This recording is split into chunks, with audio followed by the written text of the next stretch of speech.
be free from criticism. Taken all in all, it is so far above the ordinary conception of a daily paper that I am amazed at the result. He tells me that the white power structure today is just as much interested in perpetuating slavery as the white power structure was 100 years ago. Only now they use modern methods of doing so, and realizing that the black people in this country are waking up and becoming filled with a desire to be looked upon as men and as human beings. The white power structure, to slow down that struggle for freedom and human dignity, uses tricks. 100 years ago, they could do it with chains. Today, they use tricks. And one of the tricks that they've invented is this token integration, to get Negro, so-called Negro leaders to accept a few token crumbs of integration that don't solve any problem for the masses of black people in this country whatsoever, but it does make the hand-picked Negroes be satisfied, to slow down the cry of the masses.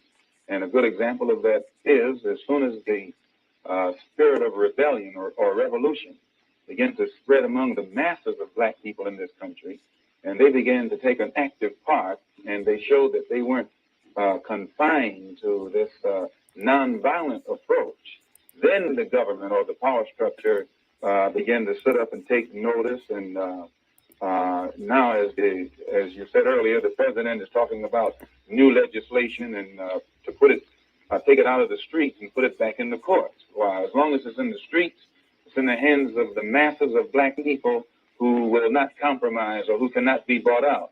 But when you put it back in the courts, then that puts it back into the hands of the hand-picked Negro leaders, who will allow the judges and the other persons that are involved in this white power structure to slow them down. It's only a trick.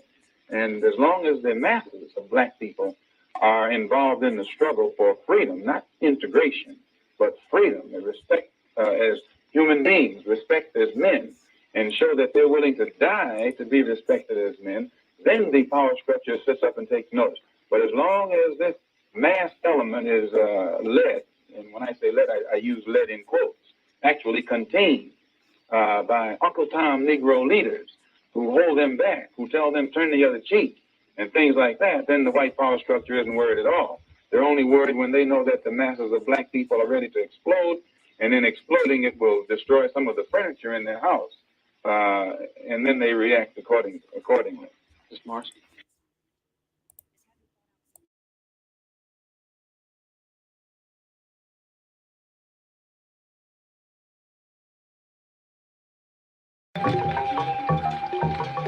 Come on, in you get. Come on, shut down those pants. Get in there.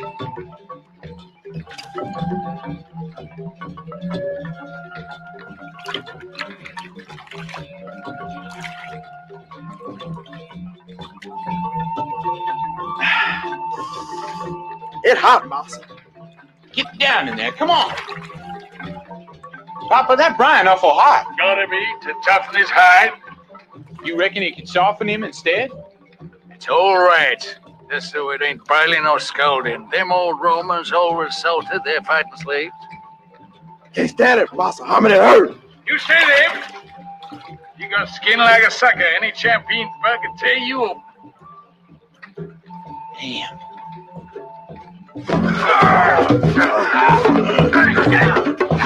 Get him on his back! Come on, get him on his back! Come on, kick him if you can! Come on, man!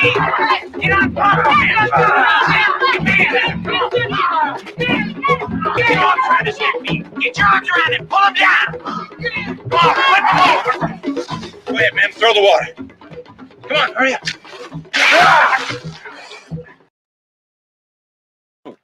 He didn't mean nothing bad. Please, Hammond, don't do it. Don't you tell me what to do. Don't you think you get in my bed, you're anything but a nigger. Now get out of my way.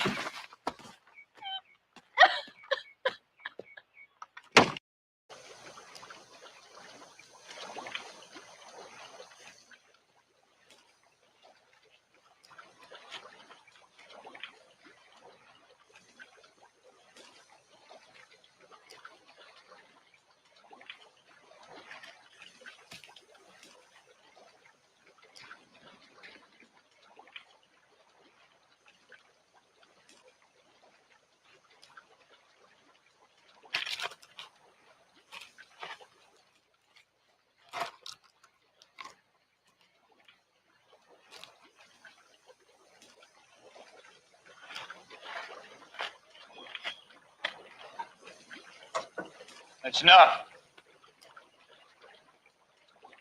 Get in.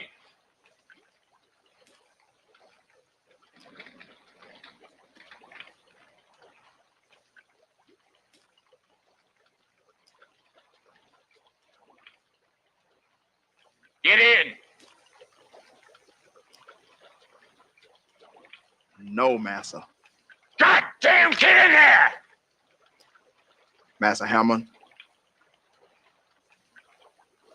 You can't know. Don't know what happened. You know I never do nothing again, you, Massa. I always respect you.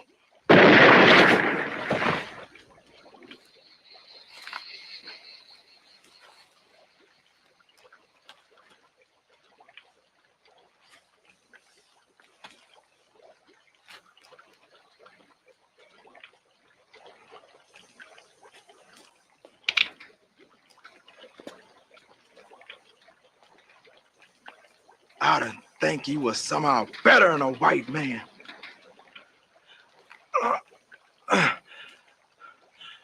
But you is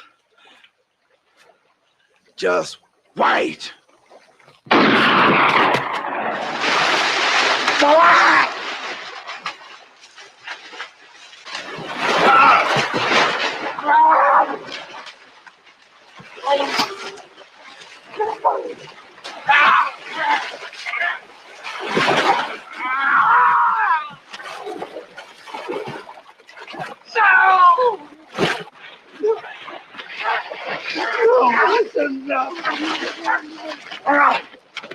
You're a goddamn fool, man! Hammond!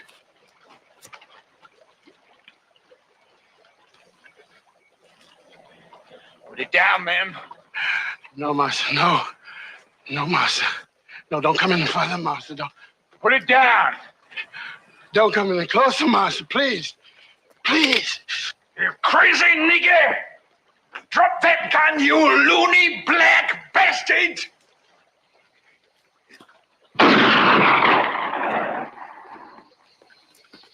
Papa!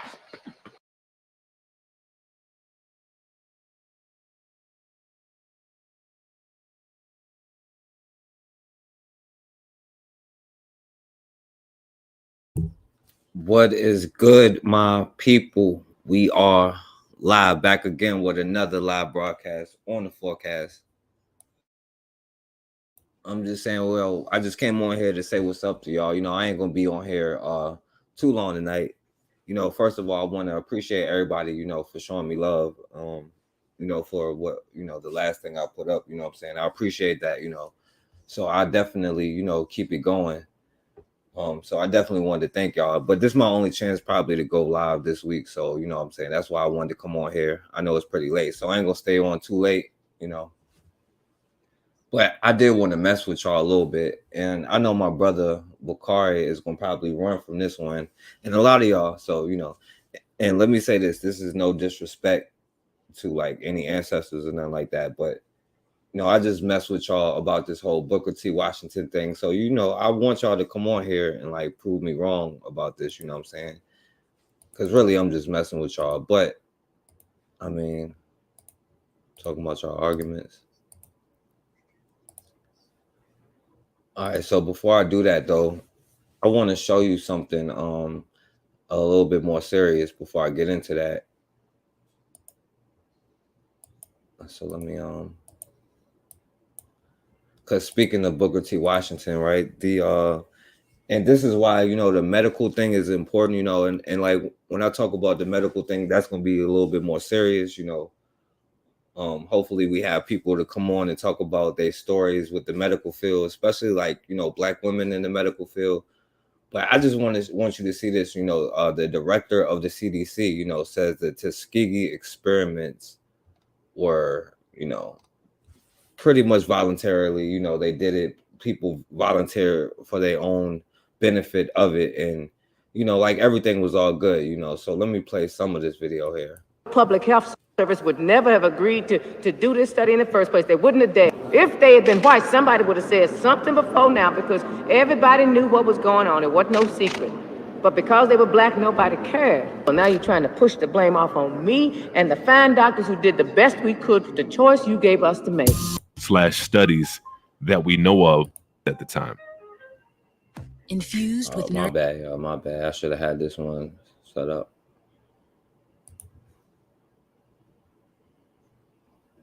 All right, here we go. But I did. The CDC director, Rochelle Walensky, tweeted out something in regards to the Tuskegee experiments that took place in the 1930s. And she tweeted that this year marks the 50th anniversary of the end of the Tuskegee syphilis study. Tomorrow, I will be joined by colleagues and the public health leaders as we honor the 623 African-American men and their suffering and sacrifice and our commitment to ethical research and practice. And so at first glance, people really didn't pay too much attention to the tweet, but then the people on Twitter, mainly Black Twitter, started to call her out for using the word sacrifice as it pertains to the so-called Black man and woman and children who suffered at the hands of the United States.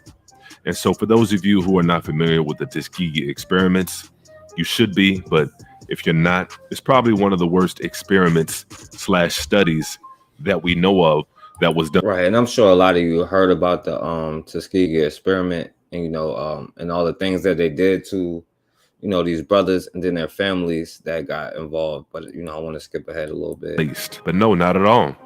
Actually, the opposite within her community during World War II. I highly doubt that she would refer to that as some kind of greater good sacrifice that had to happen in order to advance modern medicine, because they were doing all kinds of experiments on people within her community during World War II. And so I highly doubt that she would refer to that in the same manner. So you would think, at the very least, there would be a level of respect. One would think, at least. But no, not at all. Actually, the opposite. Walensky actually doubled down. She didn't even bother going through the whole song and dance and fake apology or anything like that. She actually doubled down on it. She basically sent out another tweet reiterating what she said in the first tweet. She basically said, "What are you Negroes going to do about it? I don't work for you." And she's right. Indeed, she does not. And that leads me to this question. Who does she work for? In the beginning, I stated her position. I said that she was the director of the CDC, which is true. But I dug a little bit deeper into her background. And so before she was appointed the position as the director of the CDC, her work field and research expertise was in the HIV and AIDS field. And then she worked all over South Africa. And now this lady is the head of the CDC. And like I said, I'll leave it at that. And when you dig a little bit deeper, her father, Edward Bursoff, he was the founder of BTG and also the chairman. And I believe they were bought out in 2005. And now Titan is now $1 billion telecommunications defense contractor for the U.S. government. And so now her father, Edward Bursoff, is now consulting and contracting in Virginia. And so whenever you see contracting and consulting, in particular in Virginia, most likely that means they work for an alphabet group that begins with a C and it ends with an A. And I'll leave it at that. And you can't find any more information on her dad, like where he was born, who his parents were, or anything like that. Where they originated from, there's nothing else. And that's another dead giveaway that he's in the know. And if he's in the know, you better believe she's in the know. You don't become the CDC director by hard work and good grades alone. Hard work and good grades will only get you so far. Being able to dictate public health policy and procedures are jobs for certain people. And once again, I'll leave it at that. And so she said what she said, some years back or years ago, this probably wouldn't have even been a story. But Twitter and other platforms have made at least some people have to be accountable. And I'll say some people, but she's definitely not one of those people that's going to have to be held accountable. Definitely don't hold your breath for an apology coming from Mrs. Walensky, because you're not going to get it. People like her that were born with a silver spoon in her mouth and that are connected to some of the most powerful people on earth were never made to apologize for anything, let alone. All right, so yeah, pretty much you see this white chick here, and we all know about the Tuskegee experiment, where they, experimented on us to see what effects not treating syphilis will have in they allowed it to bring it home and spread to their children. And, you know, hundreds and hundreds of black men, you know, died, and it affected whole communities. You know, what up, Blue? But you know, so you see here, she got appointed to the as director of the CDC, and you see what she has to say about the Tuskegee experiment, you know.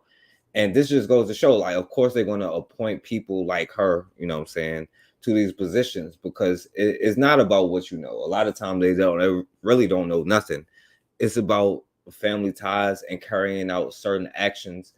And we all know the CDC's role, and especially after the pandemic and everything that had to do with it, you know what I'm saying? So, you know, I just wanted to put this out there because, I mean, I guess a lot of people may not think it's a big deal. But speaking of Booker T. Washington, you know what I'm saying? So this was just recently happening, and, you know, so she wants to thank us for our sacrifice for them to be able to, you know, do this. So, but yeah, man.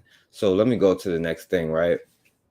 And if you check this out, right, and I've been talking about schools as well, you know, and the importance of you know, at least being able to educate your children. I know you got to send them to school and stuff like that, but at least educating them enough to be able to protect themselves in the schools, you know. Because this New York Times article just came out about what they're trying to do to young black children, trying to force them to join the JROTC, which may seem like a good thing, but, you know, they're trying to, not even without their permission, but, you know, kind of train them to fight in their militaries and stuff like this. So check it out. Like,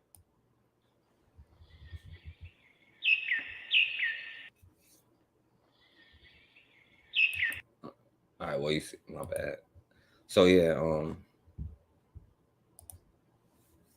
thousands of teens are being pushed into military's junior ROTC course classes, and it's really only the black children that are being pushed into this. You know what I'm saying? So let me see some of this. I'm gonna read some of it. Right, in Detroit, they have been placed into the program funded by the U.S. military, designed to teach leadership skills, discipline, and civic values, and open the eyes to the idea of a military career. Right, so we see they're trying to get a lot of young black kids into their militaries, and we see what's going on with the militaries. So it's in some 3,500 high schools across the country. You know, supposed to be an elective. And the Pentagon has said that requiring students to take them goes against its guidelines. But the New York Times found that thousands of public school students were being funneled into classes without ever choosing them, either as explicit requirement or being automatically enrolled. So you see, and it's really not really the white schools that are doing it. It's mostly the non-black schools. A vast majority of schools with these high school enrollment numbers were attended by a large proportion of non-white students and those from low-income households. You know what I'm saying? So let me see. Yo, what up, Bakari? There's one more part I wanted to read. It was while Pentagon officials have long insisted that the JROTC is not a recruiting tool, they have openly discussed expanding the $400 million a year program, whose size has already tripled since the 1970s, as a way of drawing more young people into military service. The Army says 44% of all soldiers come from the program. And so yeah, they basically, all right. So critics have long contended that the program's militaristic discipline emphasizes obedience over independence and critical thinking. Right? They're trying to basically indoctrinate your children. You know what I'm saying? So you know, you can go through this whole article because there's a lot more than that. I just kind of wanted to skim through it. But this is also going on within JROTC that is recently coming out, and we see that, you know, they have a certain thing kind of targeting black children. So I'm not sure why, but well, we know why, but, you know, this is also coming out about JROTC officials and the leaders and the sexual misconduct that's going on with children. Learning there were more cases of sexual misconduct involving adult instructors in the nation's junior ROTC program than originally thought. The Department of Defense confirmed this week that 58 instructors have been criminally charged with sexual misconduct since 2017. Originally, that number was reported to be 33. DoD officials are promising changes to oversight in the programs at high schools across America, but members of the House Oversight Committee say those moves don't go far enough. I feel we should just shut down this program until you can get it right. I don't want another kid to be sexually harassed or assaulted that will stay with them the rest of their lives. You've known about this and done nothing about it.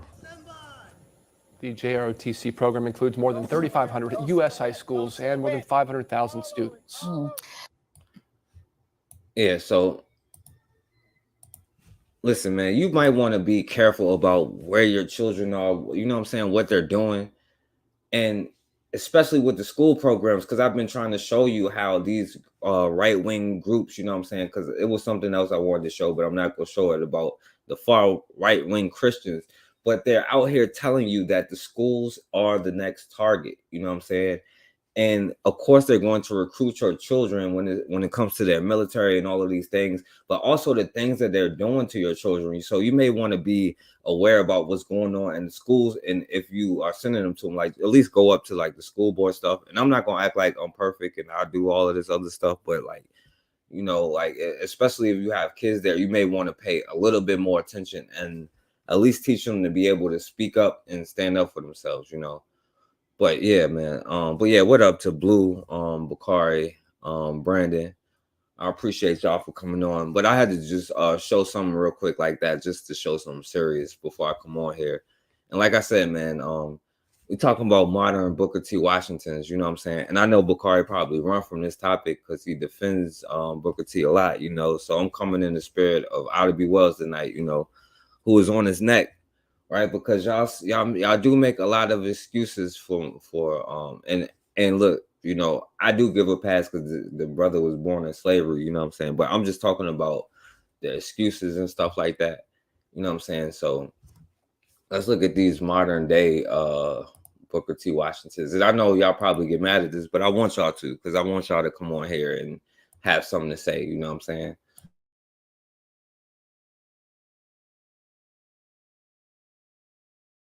And since and I know we've been talking about the Deion Sanders thing a lot lately. So let me show the first Booker T. Washington here, you know what I'm saying? Y'all favorite person.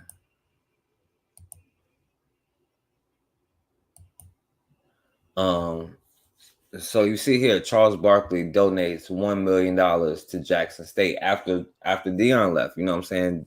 Now Charles Barkley say a whole lot of stuff. You know what I'm saying? But the brother, he donated $1 million to Jackson State. He's helping to build black colleges, which is what y'all say is, you know, what makes Booker T. Washington okay. He's donating to these HBCUs who we mad about. And I'm only playing this video because, you know, this is Richmond right here, and this is like not even far from me. So, but yeah. So let me play this. Down somewhere. That slow, nice, easy Terrence Crawford alone. I'm serious. Now, Charles Barkley. Shout out to Charles Barkley. He just gave Jackson State $1 million. He just donated money to Bethune-Cookman. Shout out to Charles Barkley. Now we get on Charles Barkley because he goes extra hard on basketball players, melanated basketball players. And some of us get a little upset saying he's tap dancing. I'm not saying he's tap dancing. Black athletes in basketball and football, they run the sport. So of course you're going to talk about black athletes. You're going to get on black athletes. Also, Barkley, Shaquille O'Neal, they know who to talk about. They know what not to say when they're on TV. There's guidelines, there's codes. Now, I got on Charles Barkley too, because I said, look, Amazon, they're not taking that movie down and it was crickets. You didn't say That may be true, Koku, but he's making the same arguments y'all be making with Booker T. Washington. Oh, he may have said this, and but you know, it is his job to do that. You know, I'm just saying how y'all sound. He sound like y'all. That's all I'm trying to say. You know, and like I said, y'all welcome to come on here and prove me wrong, but I don't think y'all will. Also, Barkley, Shaquille O'Neal, they know who to talk about. They know what not to say when they're on TV. There's guidelines, there's codes. Now, I got on Charles Barkley too, because I said, look, Amazon, they're not taking that movie down. And it was crickets. You didn't say nothing. You didn't go hard on the Amazon CEO. You didn't go hard at all. I'm going to say it again. I know what it is. You can talk about certain people you can't. I understand that. That's how you make your money. But you should be critical of the Amazon CEO who said, we're not taking that movie down. Same movie that Kyrie watched. But you went All right. College. But the point is, Charles Barkley donated $1 million to Jackson State, which is the excuse that all of y'all always be like, well, you know, he did this, he did this. And I always ask y'all, well, what if this person does something to help Black communities? You know what I'm saying? And y'all always be like, well, it doesn't matter. But then in the same lane, y'all give excuses to other people. And this is what I'm really trying to talk about. The excuses that y'all give to some people, because y'all like to mess with me about this slippery slope, but then y'all turn around and do this slippery slope all the time. You know what I'm saying? Y'all make excuses for some people. Y'all give them a pass. Other people, I don't like this person, so no, he don't get a pass. You know what I'm saying? I don't know. That's all I'm saying, man. Like, yo, this is a slippery slope here. So Charles Barkley is donating. He's trying to help build HBCUs. He does, and my brother Bakari will come on here and tell you. Well, he probably won't come on today. He's gonna run from this one, but he'll tell you that Charles Barkley has done a lot for Black communities. He goes back all the time and builds Black communities. Right? Nino Brown gave out turkeys in Harlem on Christmas. It's a fact. You know what I'm saying? But I don't know. It's just weird who we take up for and who we don't. That's all I'm saying. I'm just a little bit lost, you know.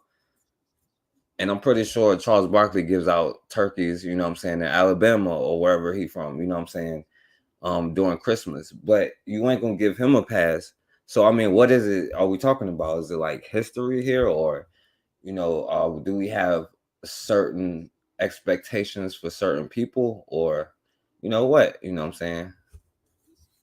Yeah, I know, Bakari. I know.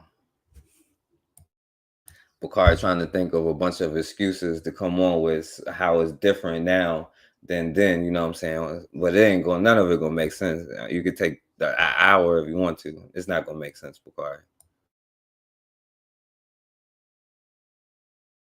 But anyway, you know.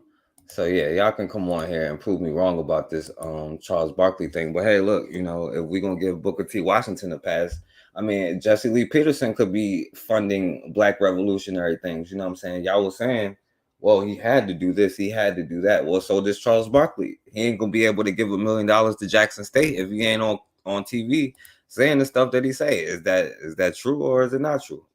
But you're gonna give a pass to? I mean, I don't know, man. All right, so let me keep going. See. All right, so this is another one that I kind of want to lead into, but this is Van Jones, and he's reacting to something that Charles Barkley said. Now, remember, right? He's using the Booker T. Washington method. He's the modern day Booker T. Washington. He's only saying this so he can get the money to donate to colleges because that's all right with y'all, right? That Black people disrespect other Black people. Y'all cool with the minstrel shows from people you like, you know what I'm saying? But other people who you don't like, you know what I'm saying? Well, no, that's not cool. That's not what's up, you know, but okay. For you first. Here's what he said. He said, there are a lot of Black people who are unintelligent, who don't have success. It's best to knock a successful Black person down because they're intelligent, they speak well, they do well in school, and they are successful. He raised a lot of eyebrows this weekend when this audio came out from a radio interview. Here's the rest of some of what he said. When you're Black You have to deal with so much crap in your life from other black people. It's a dirty, dark secret. I'm glad it's coming out. For some reason, we are brainwashed to think if you're not a thug or an idiot, you're not black. Now hold on, before I'm gonna let him finish this y'all talented Tiff W.E. Du Bois argument that y'all came for him. I only see my brother Bobby banging on this, you know what I'm saying, with this whole black Marxist talented Tiff kind of thing.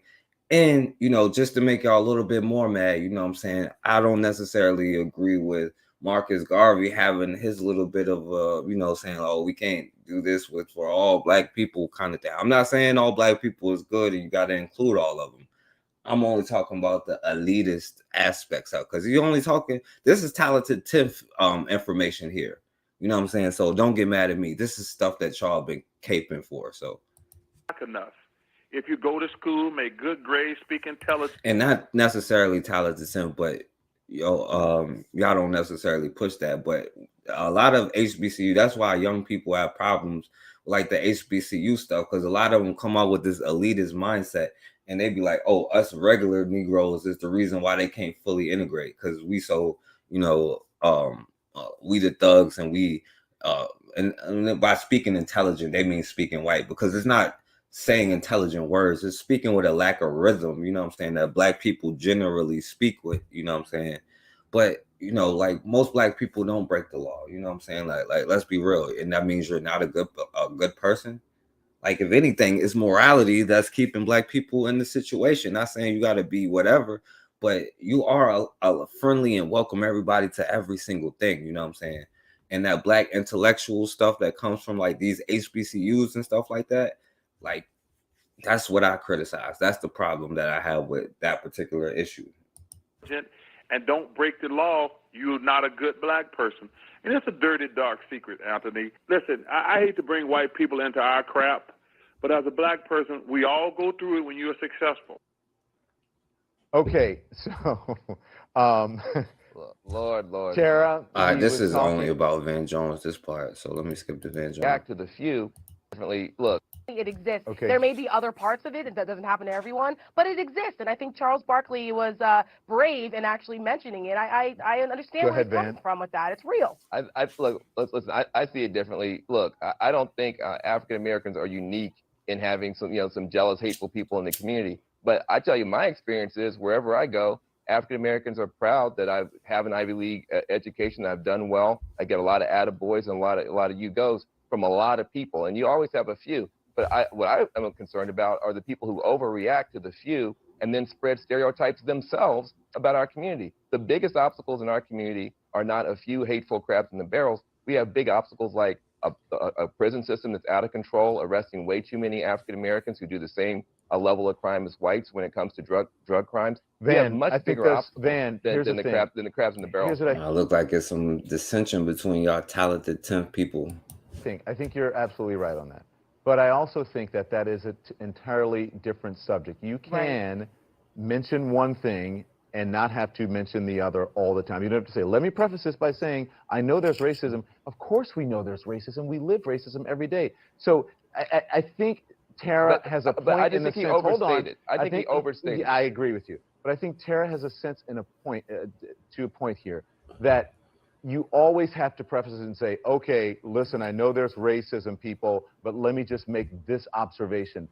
Why should you be limited? Why should you be limited as a person and as a professional by always having to give a caveat about something that is I'm not talking about that sense? caveat. I may have misspoken, Don. Let me just say this. He said that the reason we won't be successful is because of other African Americans, and I'm saying that's an overstatement. I don't think that's true. Yeah, I mean, I think that he engaged. All right, so y'all heard Van Jones, but recently, you know what I'm saying, and the only reason why I'm bringing him up, because I want to play this, you know, because recently he came out and apologized for all of us to the Jewish community on behalf of Kanye West, you know.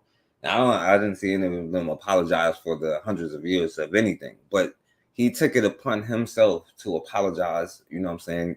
This is somebody probably coming out this talented 10th of, you know, I'm not sure if he went to a HBC or not, you know, probably not, but I'm just saying, this is your modern day Booker T. Washington, because he probably will donate to some black causes and stuff like y'all say it gives him a pass to do. But I want to play this apology to other people from Van Jones on behalf of you and me and the Black community. Let's start off with an apology for the silence of my community and for the speech of my profession.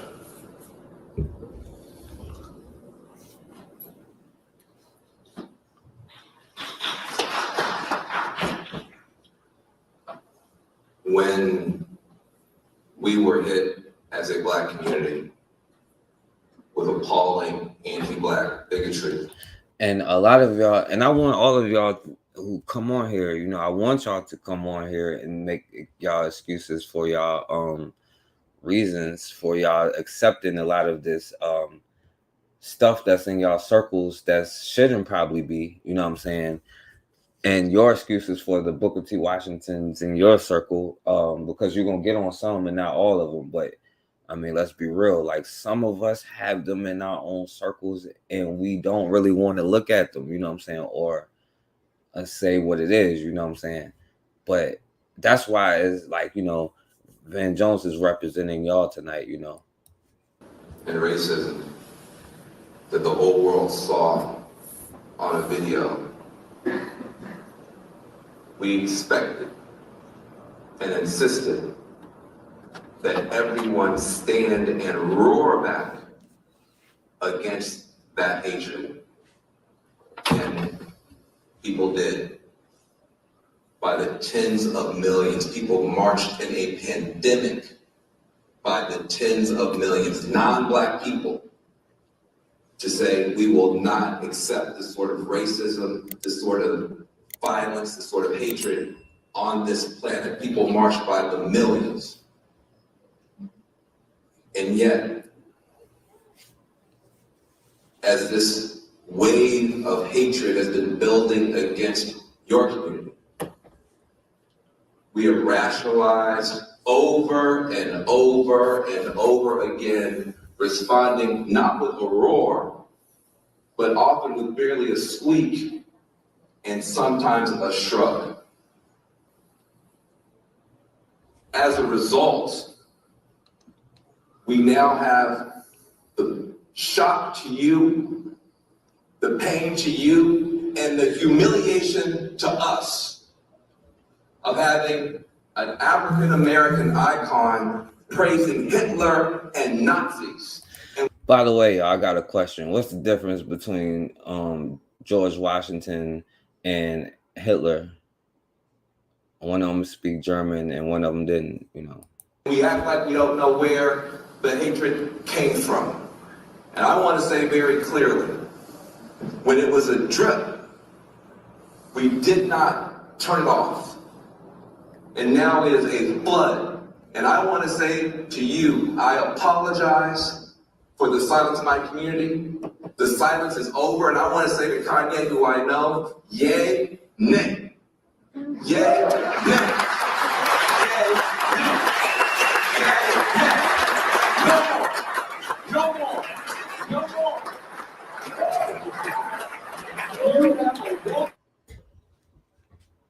All right, so you know, y'all hear him apologizing on y'all behalf for what Kanye West has said about, you know, the Jewish community. And he's telling y'all that it's up to y'all to get out there and speak out on behalf. It don't matter what other people do to you, of course, you know. But he's out there telling you to speak up and speak out, you know what I'm saying? Now, this was the same dude who was like crying on CNN a whole lot of times. I know y'all seen that, but he elected himself to be your representative, almost like he I'm one of the talented 10, because who gets to decide who's the talented 10th anyway? You know what I'm saying?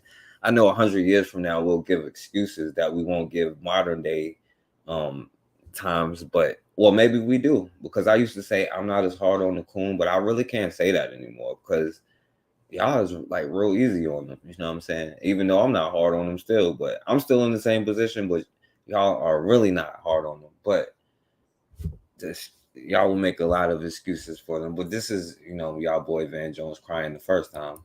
Well, look, first of all, congratulations. Both of you guys were. We're not there yet. You're further than anybody said you would be. And I have enough class, and I was raised well enough to say when you outdo. Yes, sir. Thank you. When you outdo expectations, good for you. But there's another side to this. People have talked about a miracle. I'm hearing about a nightmare. It's hard to be a parent tonight for a lot of us. You tell your kids, don't be a bully. Yo, and let me say this though. I know a lot of what I'm saying may be rubbing y'all the wrong way, but I'm kind of doing that on purpose. You know what I'm saying? I'm not being all the way serious, but I want y'all to come on here and prove me wrong. But shouts out to Blue. But I'm also kind of right in the same point. That's why y'all felt rubbed the wrong way. You know what I'm saying? But it's okay. You tell your kids, don't be a bigot. You tell your kids, do your homework and be prepared. And then, yo, what's up, Tanzan? You have this outcome, and you have people putting children to bed tonight, and they're afraid of breakfast. They're afraid of, how do I explain this to my children? I have Muslim friends who are texting me tonight saying, should I leave the country? I have families of immigrants that are terrified. So we've talked about race. We've talked about everything but race tonight. We've talked about income. We've talked about class. We've talked about region. We haven't talked about race. This was a white lash. This was a white lash against a changing country. It was a white. All right, and y'all remember that, so I'm not sure where he stands. Like, they're not going to sit there and apologize to him, Aren't afraid because these kids with these signs. Okay. I didn't say internment camps. People are afraid of that. But you should correct that. You should correct that fear. That's not true. Donald Trump has never proposed internment camps. You have to correct that fear. You guys won, and you need to back off. You need to have a little bit of empathy and understanding for people who are afraid, because your candidate has been one of the most explosively provocative candidates in the history of our country. And there's a price to be paid for that. And hold on a second. Let him finish. I am not finished. I'm not going to be talked over tonight. Yo, what's up, Bobby? Hey, Bobby, you might disagree with me tonight. You know what I'm saying? We talking about modern. Y'all missed it, though. You know what I'm saying? We talking about modern day Booker T. Washingtons like Charles Barkley. You know what I'm saying? Because y'all say that Booker T. Washington was he did a lot of things for the Black community, and Charles Barkley donated $1 million to HBCUs, and he does a lot for the Black community. So I'm just saying he has to do this so he could get them, because y'all like, yo, he had to say that so he can get his institution and stuff like that. But I'm just saying Charles Barkley had to say what he said, right? So he's the modern day Booker T. Washington, maybe. You know what I'm saying? They gonna run from this, Bobby. I know you probably can beat me up on this. I want them to beat me up on it, but they running from it. So, But back to Van Jones, man. I'm not. You have people who are terrified, and you have to take some responsibility for it. I am not spreading the terror. I am trying to damp it down. Let me finish my point. Listen. You have. Oh yeah, Bobby, and he represents the talented Tiff that they love. So I know you don't love the Tiff. You the only one I see banging on the talented Tiff, but a lot of them have this elitist mindset, and I even in because just like I said before, to make y'all a little bit more mad, even in the Marcus Garvey philosophy, there's a little bit of elitism in there. You know what I'm saying? A little bit, just a twinge of it. And I'm just saying, this is your talented Tiff that's representing you, like him, Condoleezza Rice. And a lot of them happen to be light-skinned, but, we're going to give, because we got to be Black Marxists, of course, you know what I'm saying, that elitist mindset. But you know what it is. People, Latino families, who say, this guy has said he's going to deport millions of people. They don't know, should they sell their homes? They are terrified. That is a real fear. You have Muslims who have heard him say nothing. Yo, what up, K-Shaw? What up, Light Bear? And the only reason I'm showing him is because he just apologized to the Jewish community on behalf of Black population for not condemning Kanye West for the stuff that he said. You know what I'm saying?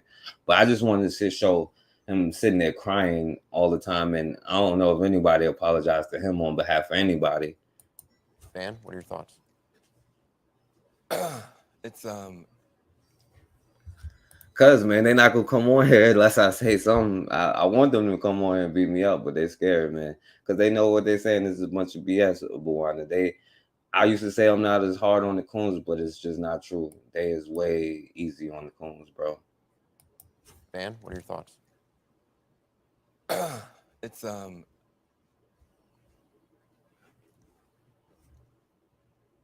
it's easier to be a parent this morning. It's easier to be a dad. It's easier to tell your kids character matters. It matters. Telling the truth matters. Being a good person matters. And it's easier for a whole lot of people.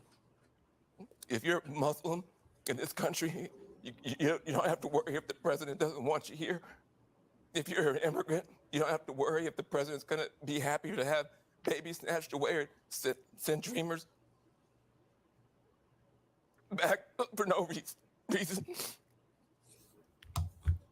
A Haitian, while I'm gonna give him something to cry about, the Haitian president that got shot in his bed while he was the president, all the Afghani people that got that all the weapons over there, you know what I'm saying? What else? Oh yeah, people being fired because of his mandate. I can't forget him falling off a bike. That was pretty funny. What else did he do? A whole war is going on right now. I mean, when he first got elected, I'm just now starting to see chicken wings back in the store. At first, I didn't see chicken wings in the store, but everything is like $32. You know what I'm saying? This is just this year I'm going through. You know what I'm saying?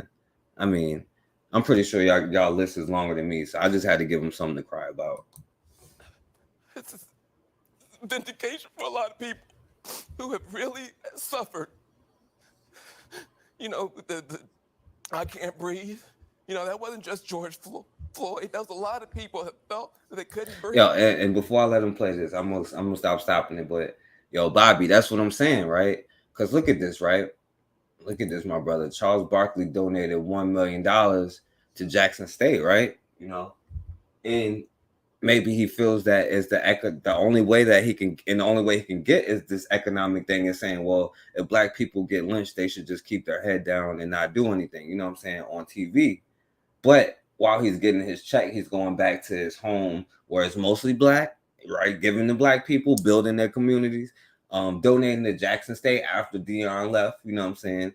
These are the things y'all argue for about Booker T. Washington. That's all I'm saying, you know. So like that would wouldn't he be like Booker T. Washington? Yo, what up, Raw? All right, but I'm gonna let him go ahead and give his speech. It's a vindication for a lot of people who have really suffered. You know, the I can't breathe. You know, that wasn't just George Floyd. That was a lot of people that felt that they couldn't breathe. Every day you're waking up and you're getting these tweets and you just don't know, and you're going to the store and people who have been afraid to show their racism are getting nastier and nastier to you, and you're worried about your kids and you're worried about your sister. And can she just go to Walmart and get back into her car without somebody saying something to her? And you spent so much of your life energy just trying to hold it together. And this is a big deal for us just to be able to get some peace and have a chance for a reset. And the character of the country matters. This is the talented 10th here, you know what I'm saying? This is the talented 10th, you know, who feel the need to apologize for the rest of us Negroes who's out here wilding out, you know what I'm saying? And being a good man matters. You know, I just want my sons to look at this. Look at this. You know, it's easy to do it the cheap way and get away with stuff, but it comes back around. It comes back around. And it's a good day for this country. I'm sorry for the people who lost. For them, it's not a good day. But for a whole lot of people, it's a good day. Gloria? You know, and as long as I've been... Okay. So, yeah, I mean, I just wanted to show that just because, you know, he felt the need to apologize. And yeah, Raw, they you know, they're running again from this Booker T. Washington thing because they give excuses to certain people. And that's my question. How do we determine the passes that we're going to give out? Because y'all like certain people and give certain people a pass, but don't give other people a pass. So how are we determining who gets this hall pass to come in and out? You know what I'm saying? And I'm trying to be like, yo, protect our whole community from the cookout and all. But I mean, I'm not really understanding how this thing works. So I'm trying to figure it out. That's all, that's all I'm trying to figure out. Like, how is Stephen A. Smith not a modern, like, he donates to the Black community. He's, what I'm saying, he needs to be respected like Booker T. Washington, right? But Raw, they're gonna run from this topic here though. So what I'm saying, I exclude my brother Bobby because he be banging on the he go in on the this elitist stuff. I be seeing him all the time, especially in the Black Marxists and that talented Tim's kind of stuff, because I have no idea why they try to justify and say stuff that we clearly know is true and not. And these are supposed to be the intellectuals, you know what I'm saying? But all right, man. So let me show you this, because I'm gonna give y'all a pass. Y'all gonna run tonight. So this is the dude he was crying for. I'm gonna show this, you know what I'm saying? This is one of the representatives that come in, and this is why a lot of people do be against like immigration and certain other communities and stuff, because when they come in, they practice a certain culture, especially people in certain positions, you know what I'm saying?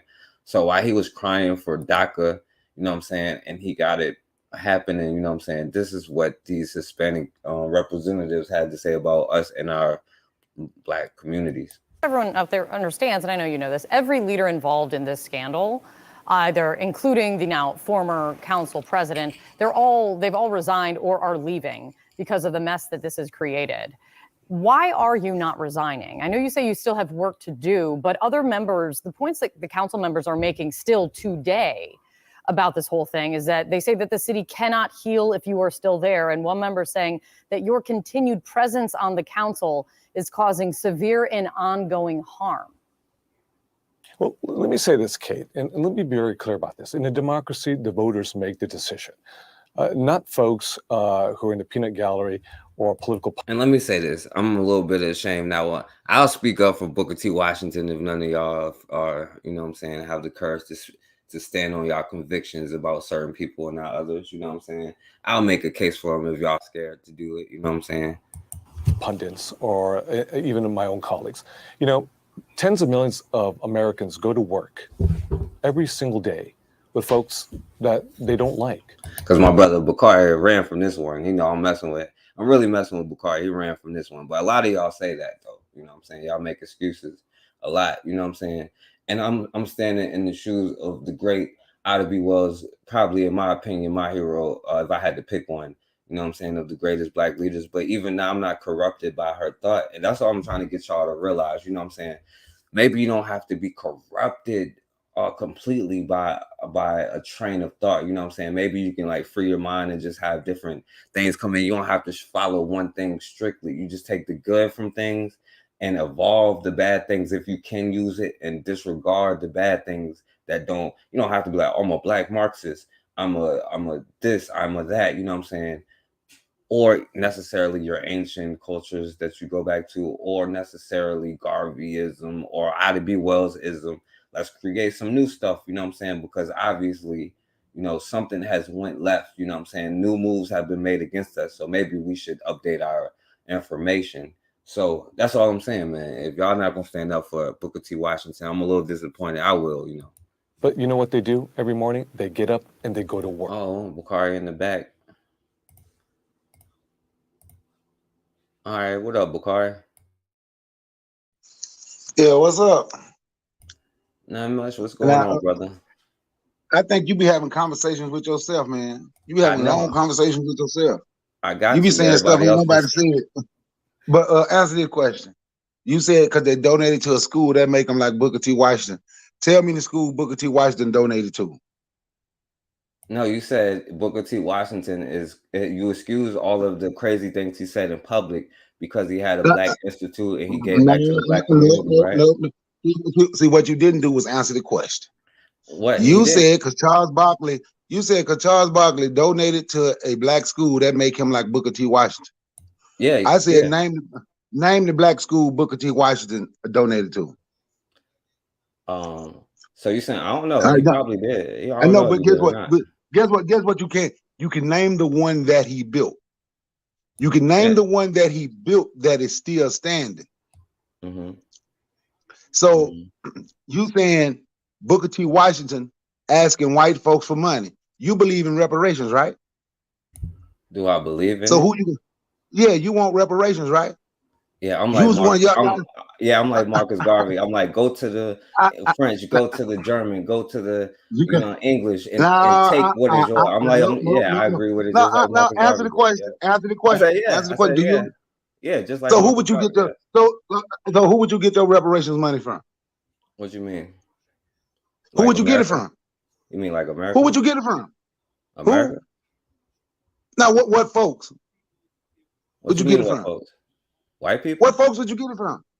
Oh, okay. I was just wondering because you have a problem with Booker T getting white folks money using it, but you want reparations. No, You no, want no. reparations from the same. No, no. But you want reparations from the same white folk.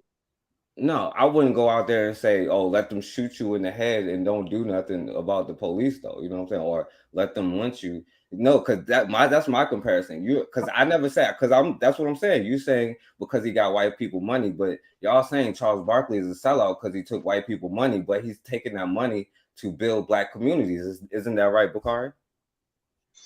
I always call Charles Barkley Herschel Walker, and I'm going to continue to call him a Herschel Walker. But I can just tell you about what.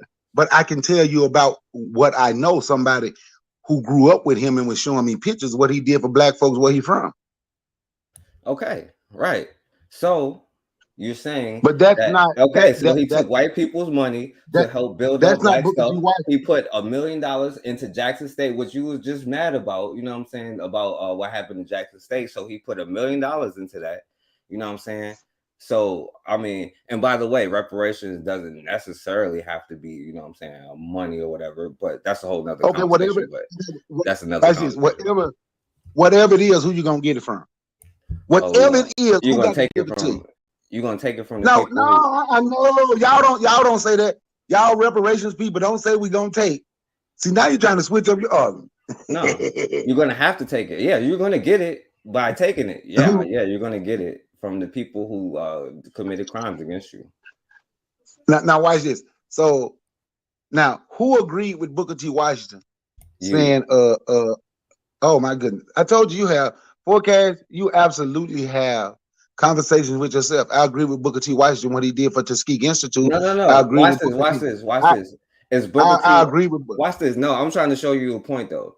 Is Charles Barkley you said Herschel Walker. What's the other words you were saying instead of Herschel Walker? Y'all used to say coon. I just don't say no, coon the no other more. words you were saying, the African words. Mobutu? Yeah, Mobutu. Is he a Mobutu? Who? Charles Barkley. Yep. Why? Why is he a Mobutu? You ever heard how he speak of black people? Okay, time out. So is Booker T. Washington a Mobutu? Nope. Have you heard about how he spoke about black people? Tell me watch this. So tell me the negative things that Booker T. Washington said about black people. Nobody agreed with Booker T. Washington telling black people don't fight back, and at the same time had guns in the school. He was hiding revolutionaries. But anyway, watch this. Show me the time where Booker T. Charles Barkley not got is hiding what you say, because ain't nobody know that about Booker T. Washington. Ain't nobody know that. But guess what I'm doing? Because he was hiding it. But guess what? Because he was out there in the public saying with the same stuff that Charles Barkley trying to say right now. But guess what? I'm only talking about what I know. I ain't talking about what I don't know, and I ain't saying no hypothetical, right? I'm talking about what I know. I ain't talking about nothing else. Now, who agreed with Booker T. Washington saying black people shouldn't fight back? You. When? Nobody agreed with that. But the other people who say black folks shouldn't fight back, W.E.B. Du Bois. They are the modern day Booker T. Washingtons, bro. He's saying show me the school. Show me the school. He's on TV saying literally black people need to pull themselves up by our bootstraps. We are our own worst enemy. You know what I'm saying? Don't say nothing about police violence. I mean, how is that not the same? How is that not? He might as well say, "Drive, cash down your buckets." You might as well say, "Cash down your buckets." Right now. Show me where Booker T. Washington said black people was their own enemy. On the cash. I can show you how Booker. Pull yourself up by your bootstraps, just like. And I can show you. And guess what? And go look and see through him saying, pull yourself by your own bootstraps, go look and see how many black businesses that got started through the process of him saying that. And by the way, for y'all reparationist people, why was who complain about what other folks get, why was Booker T. Washington able to get money from white folk? Since you say they're the same, I'm gonna show you how it's not the same. Why was Booker T? Because he was on TV saying stuff like okay. Charles Barkley said today, okay but back in that time, it's okay. so they funded him. It's okay to say you don't know. Booker T guaranteed white people. I'm telling you. Booker T, no, but what you're doing, you're making some up. That's why I said it's okay to say you don't know. Booker T. Washington guaranteed why would white people give him money? Because he was a Negro, bro? Because he was saying Booker T. Washington, Negroes need to pull yourselves up. And what you did, so now what you did was you say you want somebody to come prove you wrong. Then every time I go to prove you wrong, you go to talking. You don't want nobody to hear. But Wanda, he don't want y'all to hear. Booker T. Booker T guaranteed white folks, we don't want to live around y'all. We want to live by ourselves. Y'all did this to us, so y'all owe us. The same thing that y'all reparation people saying, but there's one difference. Booker T didn't want to be around them. That's why Booker T was able to get. But the reparations today want the money. Around who? He didn't want to live around white folks. He was building his own thing. That's why I'm gonna say it again. That's why he was able to get. He wasn't trying to. He was not trying to. He was not trying to. So you can't find no speech where Booker T said he wanted to live around white folk. He wanted to go back and he wanted to take the money that he got and put back into his community. Is what you're saying? He built the school. What you mean? Is that what I'm saying? Tuskegee Institute is still standing. So guess what? Yes. Wait a minute. And all those other black folks was mad with Booker T because he refused to let any white people come do work on the building. The black students at the school built the building. They did all of the work, the farm and everything. He refused to let anybody else help. Okay, Bukhari. So because he said we're gonna take care of ourselves. Okay, so you're saying that he took the money, he said the stuff that he said so that he could get paid, so that he could take the money back to his community, right? And build a school, help start businesses, all that. Okay, so all right, so Charles Barkley said the stuff that he says on TV, and not only donates to Jackson, Mississippi, but comes or Jackson School, I'm sorry, Jackson State, and then also comes back and builds. I think he's away from Alabama or Mississippi or something. He from Alabama, Leeds, Alabama. So and is black. So he comes back and builds and helps with the plumbing for black people. He helps build the town for black people. That sounds pretty similar, right? No. So he's not helping black people, using the money to help black people. He's not doing what Booker T did. How can you say he's doing what Booker T did? He married to a white woman. Booker T didn't want to live around white folks. Didn't want to be around white folks. So I think the more you talk, say that again. I said, was he Booker T married to a white woman? I'm gonna let you look it up and find out for yourself. Okay. No, I know. I was asking you. Well, it wasn't Booker T. It was. I'm not even sure Booker T was part of the talented 10 because people didn't like Booker T. People like who was the head of who was ahead of the talented 10, like W.E.B. Du Bois. They ain't like Booker T. They got mad with Booker T for what Booker T was doing. Want to live by yourself. Frederick Douglass got mad with Booker T for wanting to have his own society, so black people can take care of themselves. All those people who've been put on a pedestal didn't even like Booker T because of what Booker T was doing and how Booker T mind. I can get that money and I can do this, but I don't want to live around you. I don't want to be around you. We can take care of ourselves. Our women is not going to be a maid in your house. Our women is going to own a maid service and you're going to hire them out.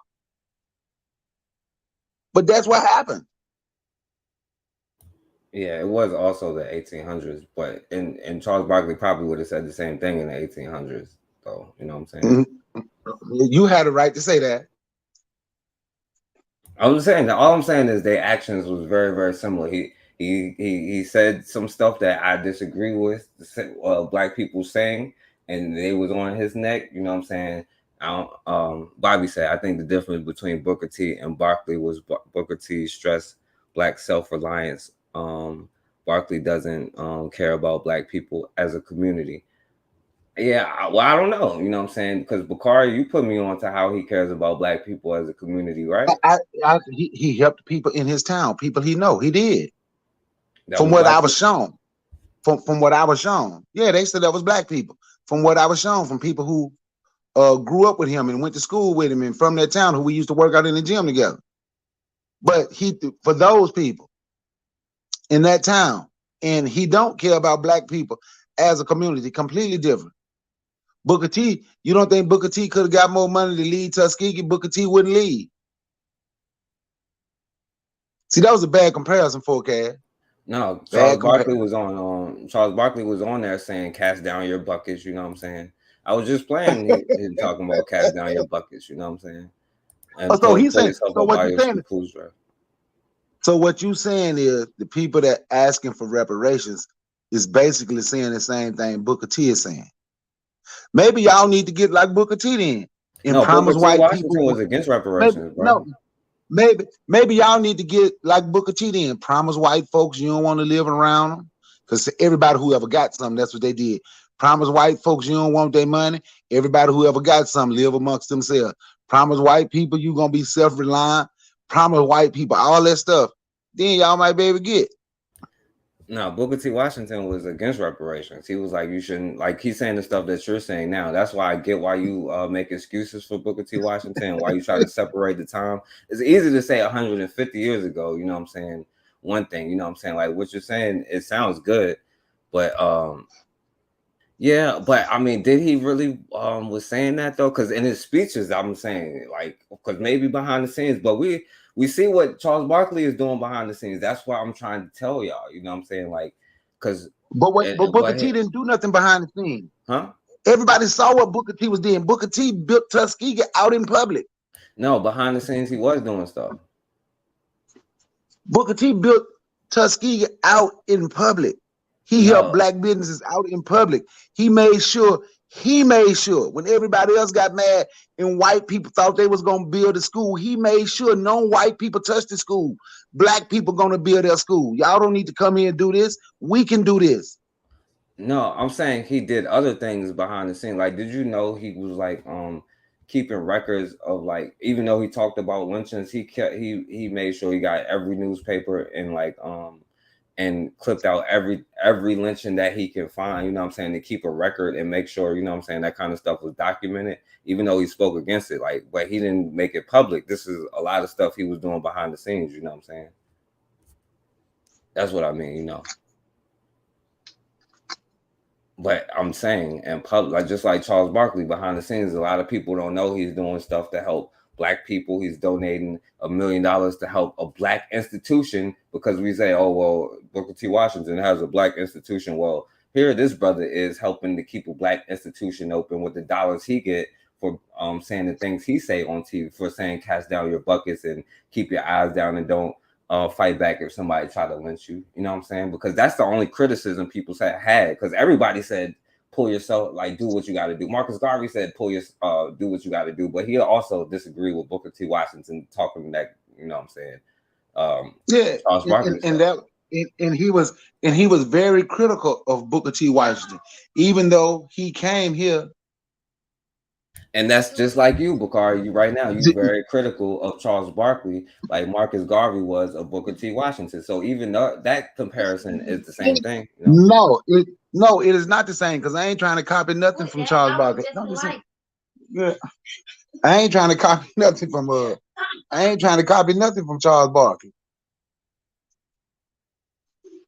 No, I'm saying you are playing Marcus Garvey's role. Charles Barkley is playing Booker T. Washington role and today, and I'm playing Ida B. Wells role today. Marcus Garvey was trying to copy a lot of stuff Booker T. Washington did. That's why he came here.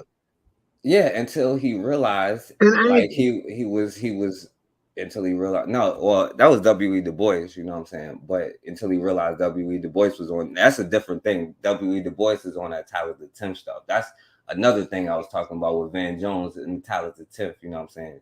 I'm talking about Charles Barkley in modern day, you know what I'm saying, Booker T. Washingtons, you know what I'm saying? But that's a bad analogy for a cat. Nah, it seemed pretty good because y'all make a lot of excuses about who you like and who you don't like. That's all I'm saying.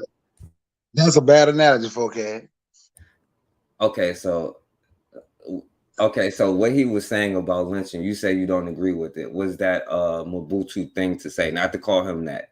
Was that a Mobutu thing to say? Hell yeah. Hell yeah. Okay, Hell so yeah, you don't let nobody. No, you don't let drop your head and let nobody damn beat you and kill you. Shit. Well, you know, I say you're not supposed to.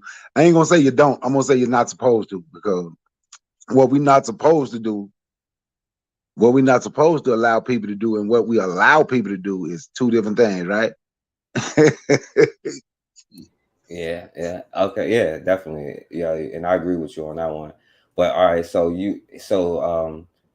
what he said was a Mobutu statement. Do you think he had to say that in order to get the funding and be able to keep his school? Say it again. I said, do you think he had to say those things though in order to get the funding and to keep his school and do the things that he did? Do I think he had to say that to keep his school? Not necessarily so. I'm saying, do you think he said that so that white people would continue to support him with money? You know what I'm saying? Not saying, not to judge it. I'm just the question. Not saying, oh, you're wrong or right. No, I'm saying no. No, I'm not. No, I'm not sure. I'm going to be honest. What I would say is, when it comes to that, with him being born into slavery, I would say that was a lot of fear in that. Is the reason he was saying it like that, because of coming out of slavery. So in Booker T. Washington's time, you think even if he didn't say that, his that's who I'm institution talking. That's who I'm talking about now. I think the institution. Yeah, I think the institution would have still been built. Okay, because he promised white folks, I don't want to be around you. Okay. So do you think what Charles Barkley says on TV about black people is Mobutu-ish in the same way? Yeah, because he's a Herschel Walker. Okay, so do you think he would be able to get fund or get the money to, like, you know, donate to Jackson State or help his hometown if he doesn't say the things he says on TV? Do you think he'll be able to do that? Yeah, because he played basketball and he was good at basketball.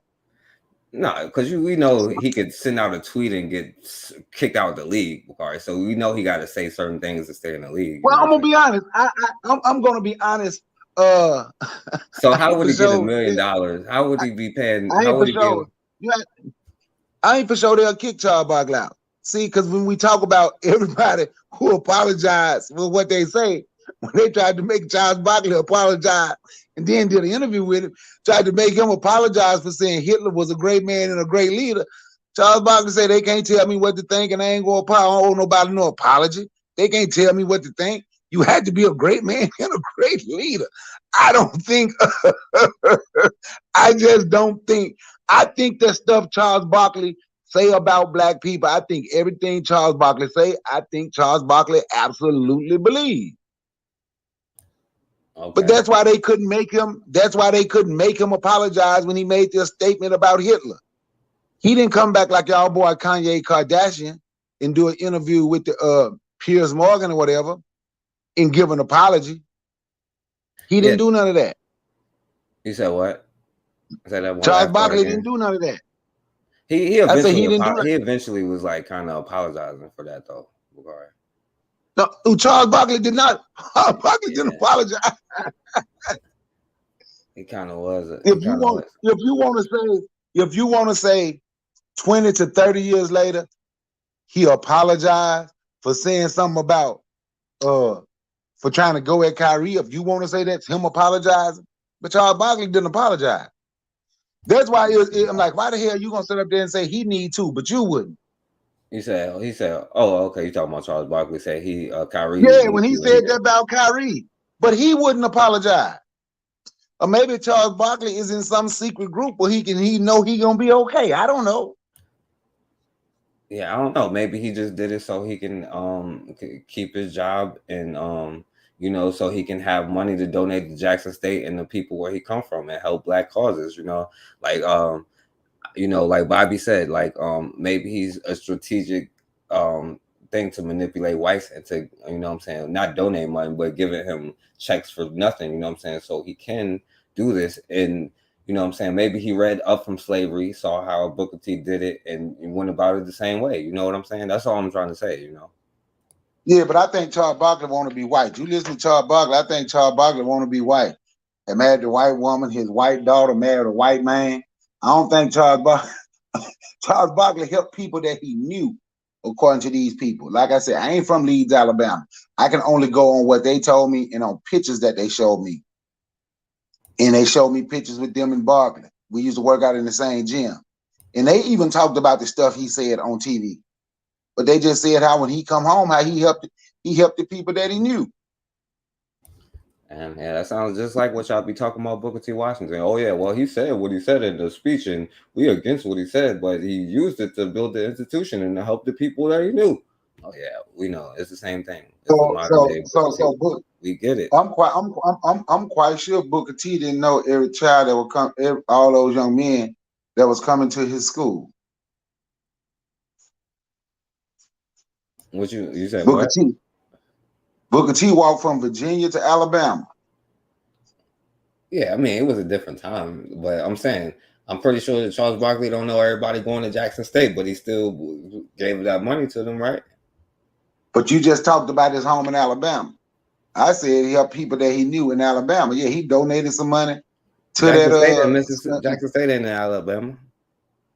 No, I know. I said I was talking about, and I said I mentioned Alabama, where he was from. I said that's what I was talking about when I said people that he knew. I was talking about his home in Leeds, Alabama. Damn, Bakar, you making a whole lot of excuses, man. I'm surprised y'all making a lot of excuses tonight. You know what excuses? Forecast, you just used the bad. Forecast, you just used the bad analogy.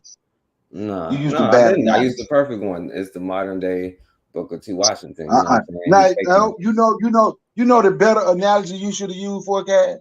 What's that? Was Tyler Perry. He would have been a better analogy, closer to Booker T. He would have been closer. He's one of them. He's not in the talented 10th, I don't think, but you know what I'm saying. He'd probably be another one. Yeah, another Booker T. Washington. Yeah. But y'all get on Tyler Perry. So you mean to tell me 100 years from now we're gonna be like, look at all the things Tyler Perry done. He was such a great hero. You know what I'm saying? Or we're gonna be like, well, he had some of two ways. You know what I'm saying? We're not gonna make excuses for Tyler Perry. We're not gonna give him passes for the things he did. So that's what I'm trying to say. You know what I'm saying? Just because you mentioned what somebody did, that don't mean you're giving them a pass. How is that giving them a pass because you mentioned? It's Tyler Perry. Yeah, you know, because I'll give them credit for that. They don't deserve credit for what they do. If they finally do something good, they don't deserve credit for doing something good for their own race. If they ever did something good for their race. I'm trying to give Charles Barkley credit right now because I'm showing y'all how he's inspiring in the footsteps of Booker T. Washington, and y'all love Booker T. Washington. And that's what I'm trying to show you. Bobby, I'm trying to right. for all the great things he did. Is that a bad analogy, Bobby? Bobby, right? Is that a bad analogy comparing Charles? No, Forecast. No, because listen, is Tyler Perry a Mobutu? I would say he has some Mobutu ways. Okay, now watch this. Is Booker T. Washington a Mobutu? No, Booker T. Washington is not a Mobutu. Man. So you ain't gonna say even though Tyler Perry is a great comparison, and you would say for him he has Mobutu ways, but you won't do that for Booker T. Washington. No, you asked me if Booker T. Washington was a Mobutu. The answer to that question is no. So the answer to that question is no. So Tyler Perry is nothing like Booker T. Washington. I said that would have been a better comparison, not Charles Barkley is what I said. I could have still beat up Tyler Perry too, but I'm just saying that would have been I could have beat the Tyler Perry comparison too. Y'all can make all the excuses for the that's all I'm saying. I'm sticking with Hey, Bobby, you right, say we ain't getting him in that. But I give people credit for if they do something good, I show respect for something that You're they did good. disrespecting Charles Barkley right now for something great that you mad about this subject, Bakari, and he did something great, and you disrespecting him right now. You know what I'm saying? Hey, I told y'all Forecast be having conversations with himself. I'm talking about Jackson State. What about it? I'm saying everything that's been happening at Jackson State. And I'm mad too. But what I'm saying is like you've been mad about that, and Charles Barkley did something great, and I'm saying give him credit, but you disrespected him. I'm trying to give him his credit. We got the coach that we need and the players that we need to continue winning. Right. Thanks to Deion Sanders, another modern day Booker T. No. Well, no, no, he's not thanks to TC Taylor. Thanks to TC Taylor, who was a high school All-American who had a dream of playing at an HBCU and went to Jackson State. Then had a dream of coaching at Jackson State, wouldn't even go to Colorado. Thanks to him, everything keep moving. Thanks to TC Taylor. All I'm saying is Marcus Garvey will be ashamed of y'all and y'all passes that y'all giving out these days, you know what I'm saying? And over the years, you know, and who y'all give the passes to and who y'all don't. That's why I'm really trying to figure out who we gonna give the pass to when somebody does something great, and you know, somebody like Charles Barkley exercises his Booker T. Washington, you know what I'm saying, like abilities, and you know what I'm saying, all these people do this stuff, and then y'all still got a problem with them. But if I say something about Booker T, then y'all get offended, you know what I'm saying? And this is no disrespect to him, but all I'm saying is if y'all get offended about that, how can y'all then turn around? What do we get offended? Okay, what do I get offended by? If I was to say, because every time I say something about Booker T, everybody be like, "Oh no, what you got to understand about him is he did things for the black community." Okay, well, Charles Barkley is doing things for the black community, and he gets paid by the same means that Booker T. Washington got paid by. You know what I'm saying? So okay, so watch this then. So I'm gonna compare you and all the people that asked for reparations. So all y'all the same. So all y'all the same as Booker. That's a great comparison because Marcus Garvey said we got to go back and take our stuff too. So that's a great comparison. So maybe You're the only one that's like, oh, I'm gonna give these white people a pass for all this stuff they did to me in the conflict. You don't want to give them passes. Maybe that's that Booker T in you. Keep your head down. They lynched us and killed us all, but don't ask for nothing. Don't try to, you know, make sure you salvage their system. Look, guess what? But maybe y'all need to learn from Booker. Maybe y'all need to learn from Booker T because y'all asking wrong. Obviously, y'all asking wrong, and Booker T asked right. Booker T said, "Don't ask. Pull yourself up by your bootstraps," just like Charles Barkley is imitating today. So that's all I'm saying, man. You say I'm against, I'm against asking white folks. You say I'm giving them a pass. For what? What you gonna keep asking something for? You know it ain't gonna happen. No, ain't nobody saying. I'm just saying. Well, I'm not saying ask nothing. You know what I'm saying?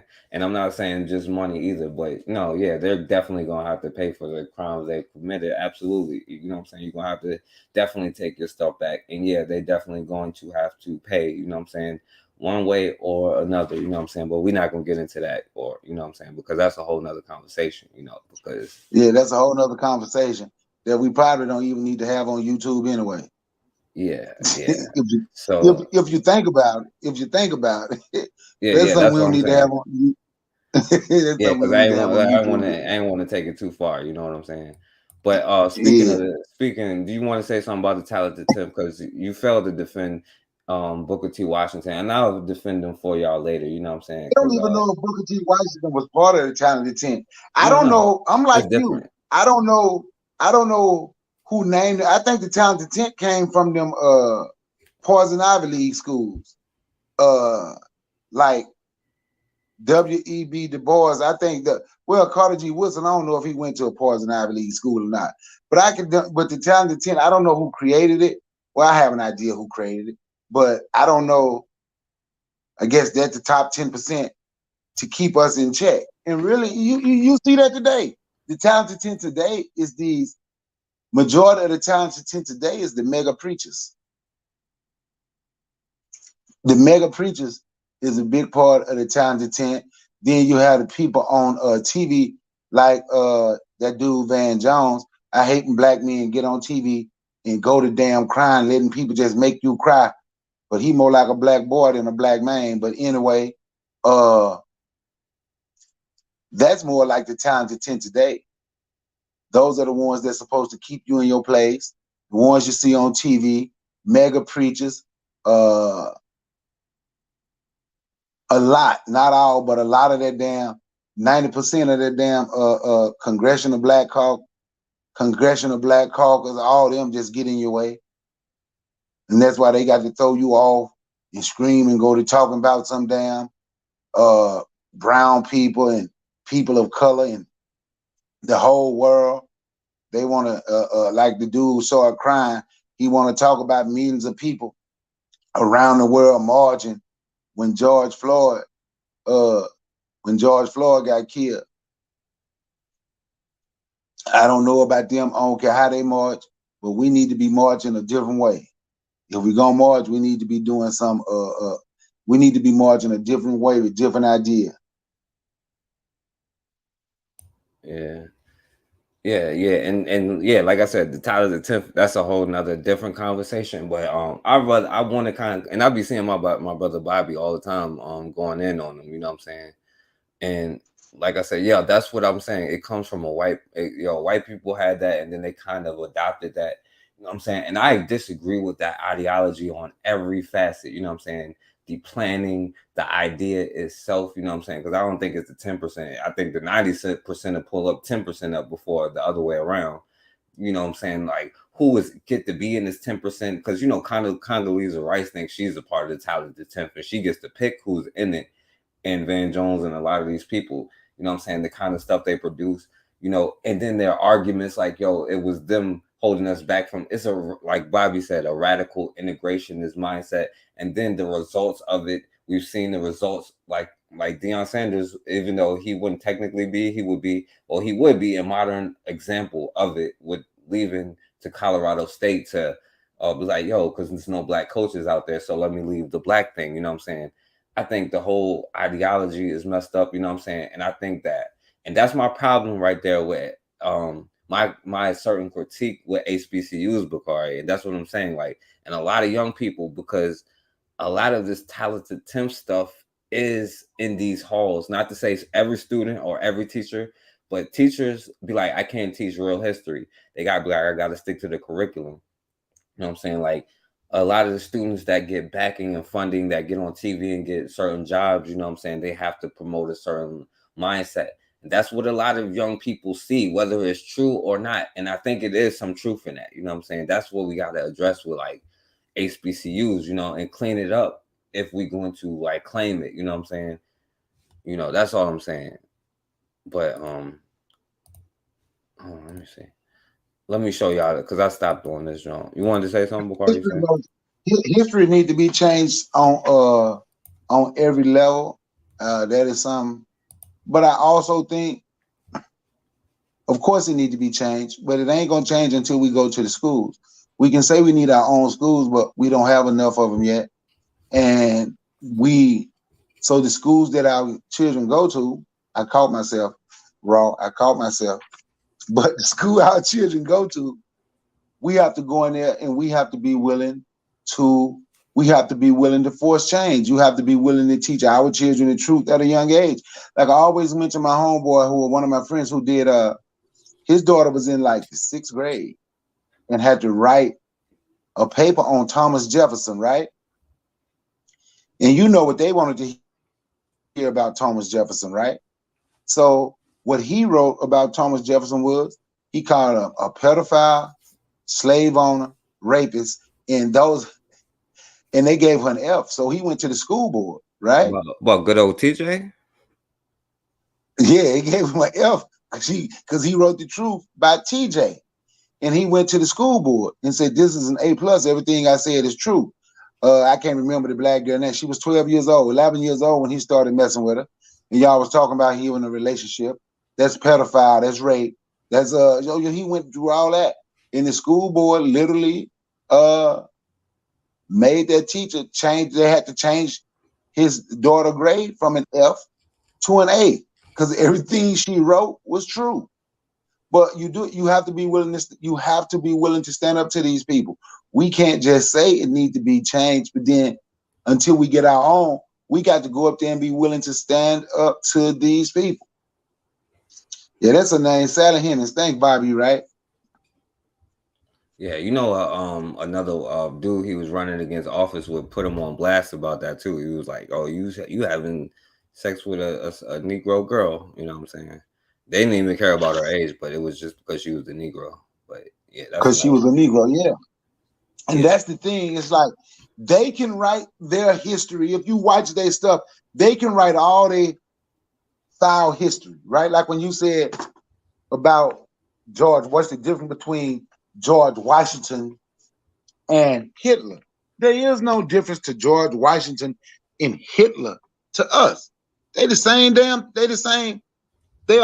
thing, but they can write it and they can talk about it. But then they get mad when we talk about it. It was this, I watched this show called Turned, Washington Spies, about their Revolutionary War. God damn it, I can't even think of the dude's name now, but I looked him up based on a true story. So I had to watch it again to get his name because I actually had his memoirs. I have to go through. And in his memoirs, he write, and they talk about how they let the black people who fought go free to Canada. George Washington snatched about half of them and put them back in slavery. The ones that hadn't made it to Canada yet, he had their soldiers rushing out to the border to catch them before they make it there, and to put them back in slavery. And then they were also talked about how George Washington, when they was at the war, he was sleeping out in the fields, how he would have people send and go get little 11, 12-year-old boys to come sleep with him. They used to laugh at George Washington. But they can write it and talk about it. They get mad when we do it. But then at the same time, they still want to uphold these people as if they are something great, and they ain't worth a damn. None of them. Yeah, Bakari, and let me do this, and then I want to play something positive so we can close out. But they say George Washington never told a lie, but he was definitely a liar. You know what I'm saying? And the slave was the act that allowed them to send slaves back to the Fugitive Slave Act of 17 something. You know what I'm saying? 1792 or 93 or something. Proved that the dude was a liar because he promised them freedom. Then as soon as he got that, you know what I'm saying, he passed the Fugitive Slave Act. And then eventually Abraham Lincoln took a page out of his playbook when he was getting his ass whooped. But that's another thing, you know what I'm saying? Let me finish this because Van Jones was just crying about, you know what I'm saying, DACA and all of this, you know what I'm saying? But y'all remember when those Hispanic council people was talking about black people. So dude was just on CNN trying to explain it. So let me play this, you know what I'm saying? Because he was just crying about it. Before you play that 4K, let me. Yeah, that's it. Abraham Woodall. That's him. Abraham Woodall built a Coco. Yeah, I had some of his memory. Yeah, he wrote about it. But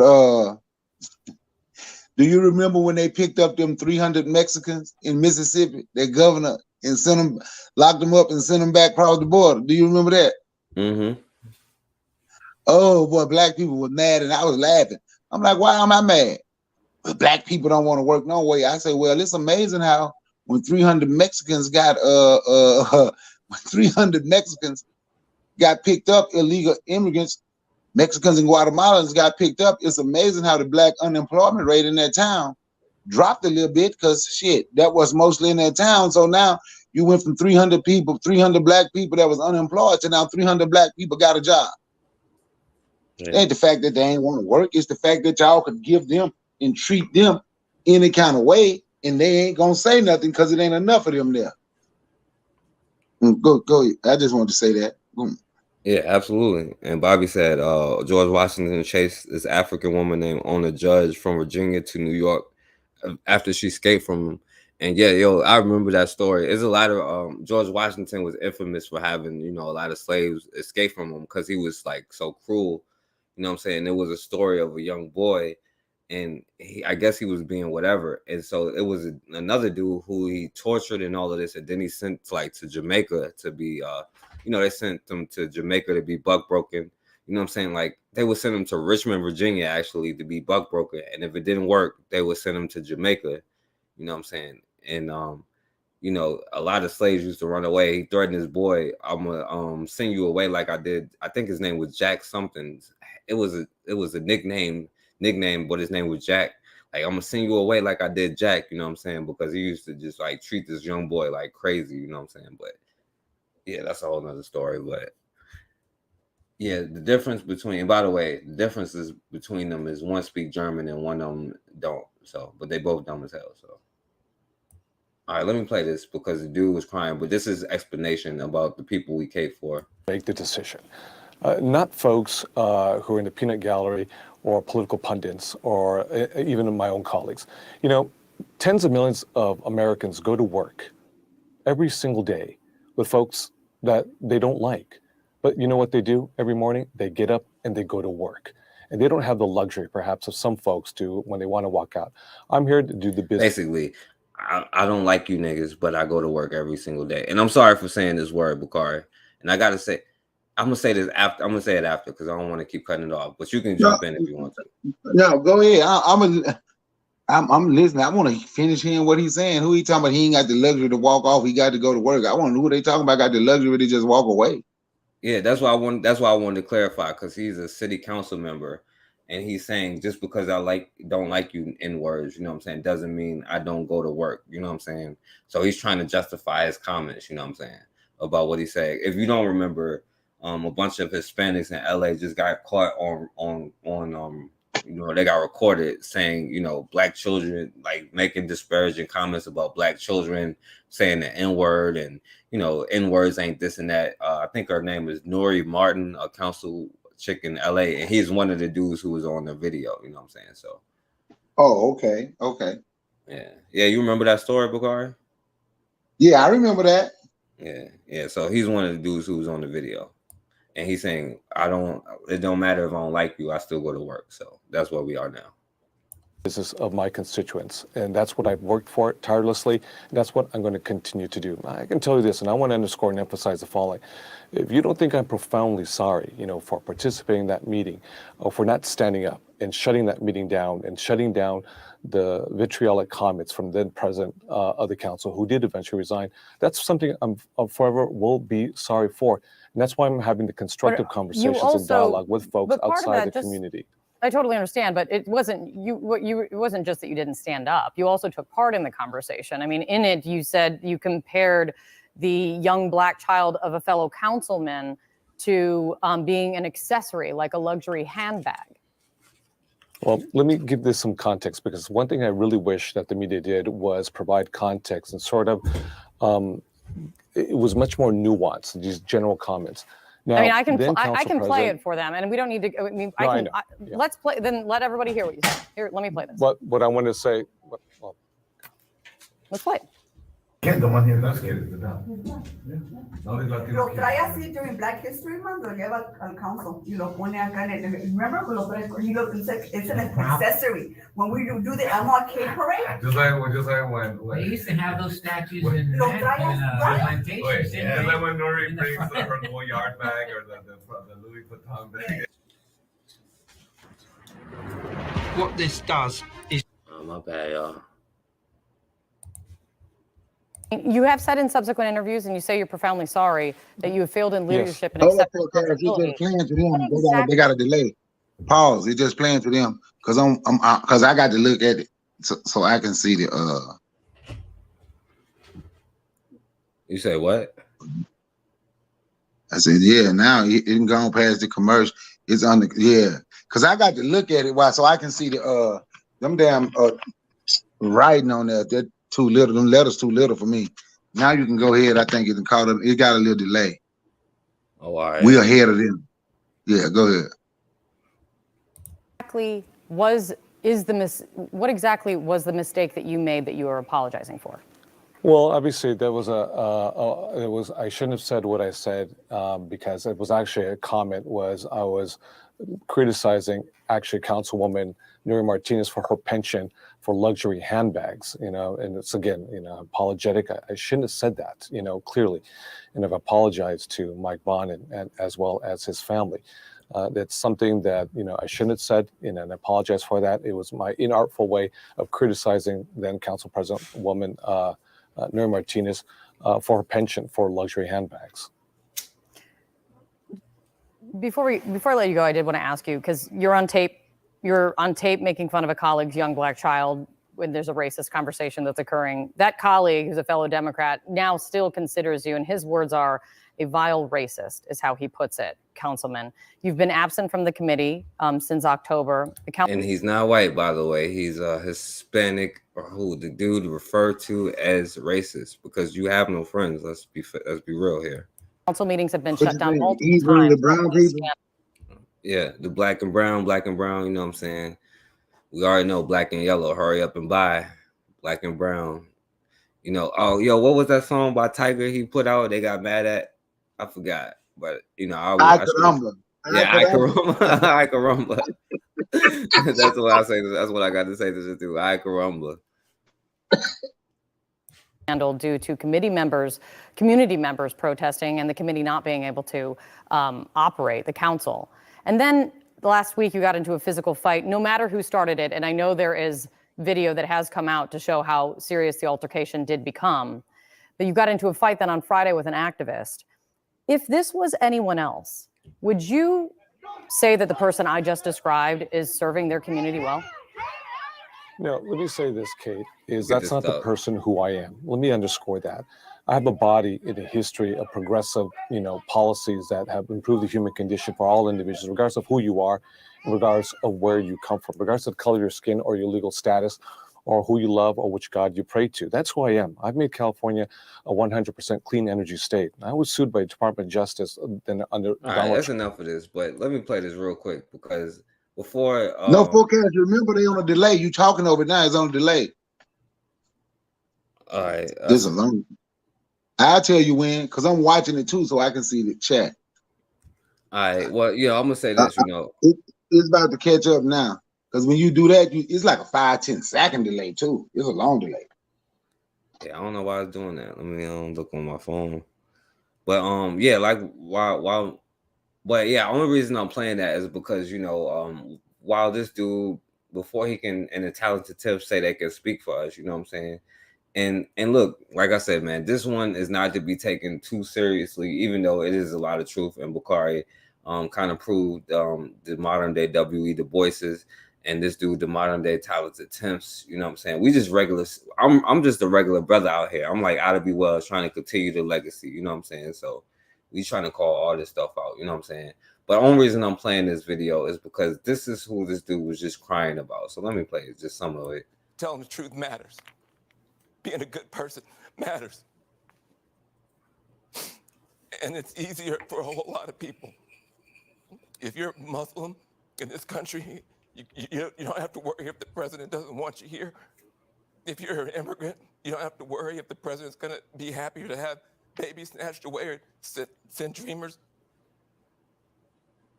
Dreamers, like this dude. Reason. It's a vindication for a lot of people who have really suffered. The I can't breathe. That wasn't just George Floyd. That was a lot of people that felt that they couldn't breathe. Every day you're waking up and you're getting these tweets and you just don't know. And you're going to the store and people who have been afraid to show their racism are getting nastier and nastier to you. And you're worried about your kids. And you're all right, but okay. I'm gonna stop it there because he wanted us away from his drug addict son, Bakari. So I don't know why he's crying here. But before you apologize for us, you know what I'm saying, you might want to tighten up your you know what I'm saying, you might want to apologize for other communities first. Like, why don't you apologize for the Hispanic dreamer that you're crying for right now to us, and then maybe we'll consider your apology.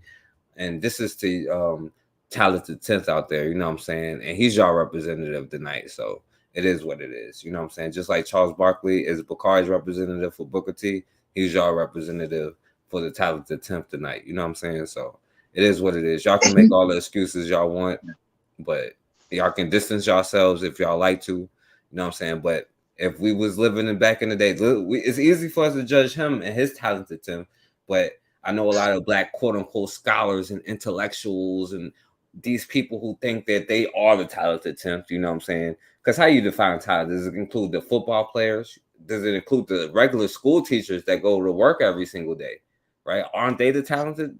Well, that would be more than 10%, right? Want me to tell you how you define them? The ones who have the ability to set, this is the definition, y'all can put it in. The talented tent was the black people, mainly mulattoes, who had the ability to accept their position under white people and to keep the rest of black people in their place. That's the talented tent. That's really that's their definition right there. They are smarter than the rest of black people. Because when they talk about talented, that's what they're talking about. They're more their brain. Exactly. That's the talented tent. Do y'all need that definition again? And way more than 10% of us is Europeanized, by the way. And yeah, Tanzan, I don't know why he's crying. It is embarrassing, but it's embarrassing for this talented Tim group. You know what I'm saying? I know my brother Bobby filled me on that one. You know what I'm saying? But yeah, I do got a problem with them. You know what I'm saying? I don't know why I got such a problem with them. I just don't like it. You know what I'm saying? I really don't. And like Bobby said, they extremist, integrationists. So yeah, Bakari, I want to close on something good. You know what I'm saying? And before I do that though, I gotta give you your props about the N-word, right? You know what I'm saying? And with the N-word, and I gotta do better to stop using it myself, you know what I'm saying? Because like when I listen to the slave narratives, you know what I'm saying, Bakari, what you think they call black people just in general, you know what I'm saying? Like N-word. Yeah, they call black people the niggas, you know what I'm saying? Even themselves, they be like, us niggas was just in the field, the niggas was doing this, the niggas was doing this. And a lot of children was who did the slave narratives, they was children, so they didn't know any better. And most of the people who was older told the truth and understood because they had their families being sold away. But can you imagine what it's like to have like whether your children be sold away, you know what I'm saying? And it's determined by what this white dude thinks about you, you know what I'm saying? And I think that a lot of that trauma comes down through the generations. And this is what I say about Booker T. Washington, why I wouldn't actually, you know what I'm saying, like try to disrespect him, because he was born in slavery, you know what I'm saying? And he lived that life, you know what I'm saying? And even Frederick Douglass, who was born in slavery, and I understand a lot of the actions, you know what I'm saying, that he did, and the white acceptance and how that come from, and that comes down even today, you know what I'm saying? But when we get attached to these certain ideologies, we just can't be blindly attached to it, you know what I'm saying? It's okay to say, well, this part of it is good and this part of it is bad, you know what I'm saying? Like, even with Booker T. Washington, if I was back in the day, I would be like, bro, you know what I'm saying? That's a crazy thing to say about don't do anything about getting lynched. And a lot of black people did. And, you know what I'm saying? If we're going to hold each other accountable, I think we should always do that. But I can't disrespect him because he's been through something that I had not been through, you know what I'm saying? But to still have this white acceptance mentality is a problem that we have, you know what I'm saying? And this whole talented tenth, I think, goes into it, you know what I'm saying? But that's a whole nother thing. I wish one of them come on. But yeah, Bakar, you want to say something before we end it? I want to show something positive, you know what I'm saying? Yeah, I think I'm the talent. I think I'm part of the talent tent. No, we the regular Negroes that's holding them down, Bakar. Hey, we the ones they trying to keep in check. We the ones who mouth they want to keep we're the ones who mouth they want to keep quiet. But Tanzan put in there, says why is he crying? So embarrassing. And it made me think about what Koku said on the last one, like people keep saying our warrior class. How in the hell these football players become our warrior class?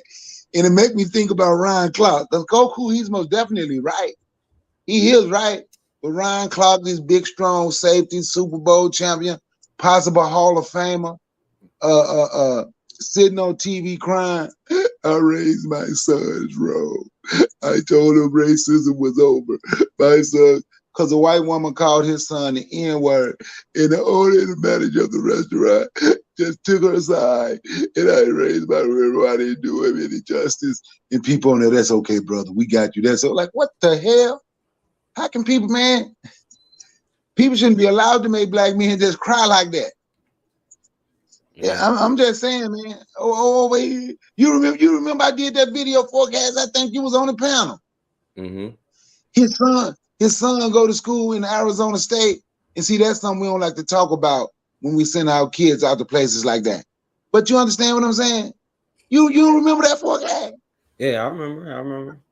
Oh, I was gonna say, because you was on the panel. I can't believe I raised my son. Bro.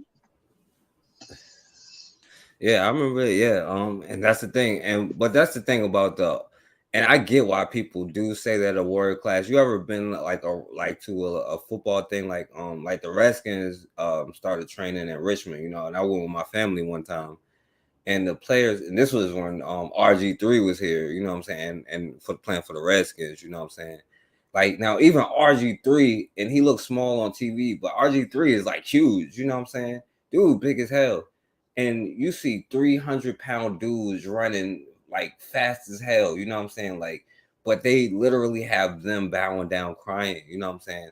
And I personally think like, our warrior class is being is a lot of people in the hood that's like misdirected. If we can turn their guns from inside, like, all of us, if we turn our guns from shooting inside to shooting outside, it'll be a lot better, you know what I'm saying? But these big, strong dudes, like yo, all of them is like huge, fast, strong, but they straight bow down for like, pieces of paper. And these weak, frail white dudes like Skip Bayless can make people like Shannon Sharp cry, you know what I'm saying?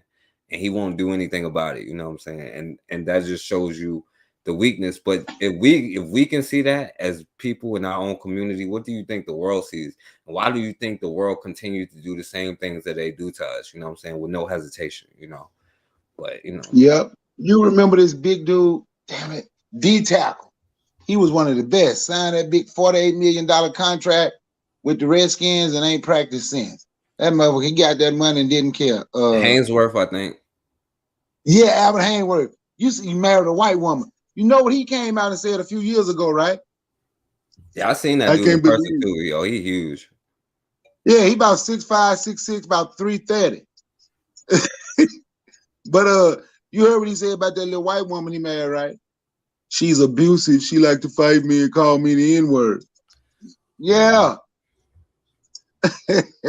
Yeah. Hey, Bobby, I started to play the slave narrative. Like, I'm gonna play at one of the beginnings of these joints. He was like, Africans, they used the N-word so much and that it got on his nerves. And I feel you, everything was the niggas this. But do you know, and Bakari already knows this, but Bakari, what do they call a white person no matter what? They were massive. Massa, Missa, and yeah. It was another name that I forget, you know what I'm saying, but it's a positive, like kind of like and some of them were called boss. Yeah, boss, all of this, you know what I'm saying? Even when they talking about harming them, you know what I'm saying? It was one person like, yo, I was too young to know, and then my grandmother got lynched, you know what I'm saying? Like my grandmother and grandfather got lynched, you know what I'm saying? But Master this was doing this and that, and she was proud of her family, but it was still the niggas in the field and Master James doing this, you know what I'm saying? And black people ironically today is on here doing the minstrel show still, like N-word, N-word, N-word, N-word, you know what I'm saying? This and this. And then, oh Lord, I better not say the Jews, you know what I'm saying? I would say the Jews, but I like shysters, you know what I'm saying? So I will say both, but like we get on here and we still do the same thing. That's all I do. Shyster, Shorster, Jew, hook nose, bagel eating, locks eating, all of that. Yeah, Go ahead. Right, exactly, Tanzan. The more we embrace it. So let me end on something positive, Bakari. You know what I'm saying? Since you already failed tonight, the Arkansas town elects the youngest black mayor in U.S. You heard about this? Yep, 18 years old, I think. Let me play it. WREG is your local election headquarters, and the votes from yesterday's runoff elections in Arkansas have been counted, and it looks like a teenager will be the next mayor of the town of Earl. That's right, a teenager. WREG's Marcus Hunter traveled to Crittenden County today to talk with Mayor-elect Jalen Smith, who's only 18 years old. The people of Earl, Arkansas have spoken. It feels good to say I've been elected as mayor of this great city. The town of around 2,000 residents elected 18-year-old Jalen Smith mayor, the youngest black mayor in the country. People say I'm too young, but you have to start somewhere in life.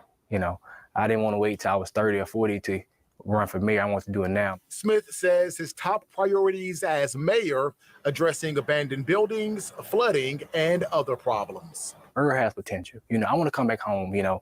I want to feel safe and secure here. I want a grocery store. Smith says he also made a promise to the younger generation that if they vote for him, he will work to bring them more opportunities. Getting them jobs, getting activities, just something. Because I'm like them. I want something to do as well. The town's next mayor. Hold on real quick.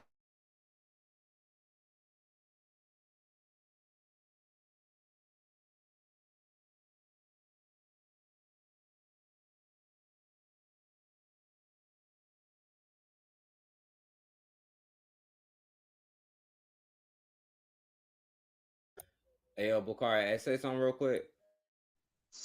Yeah, yeah. You had gone out for a second. Yeah, I know. I had a probably my computer started messing up, and then my dog started tripping. But you started talking about Earl, Arkansas, 2,000 people, 85% black, 80 close, just say 86.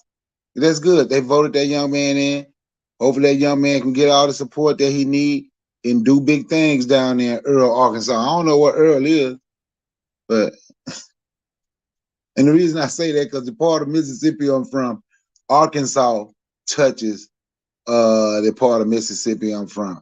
I can really literally walk to Arkansas. That's why I say I don't know what Earl is. yeah. I ain't never heard of Earl.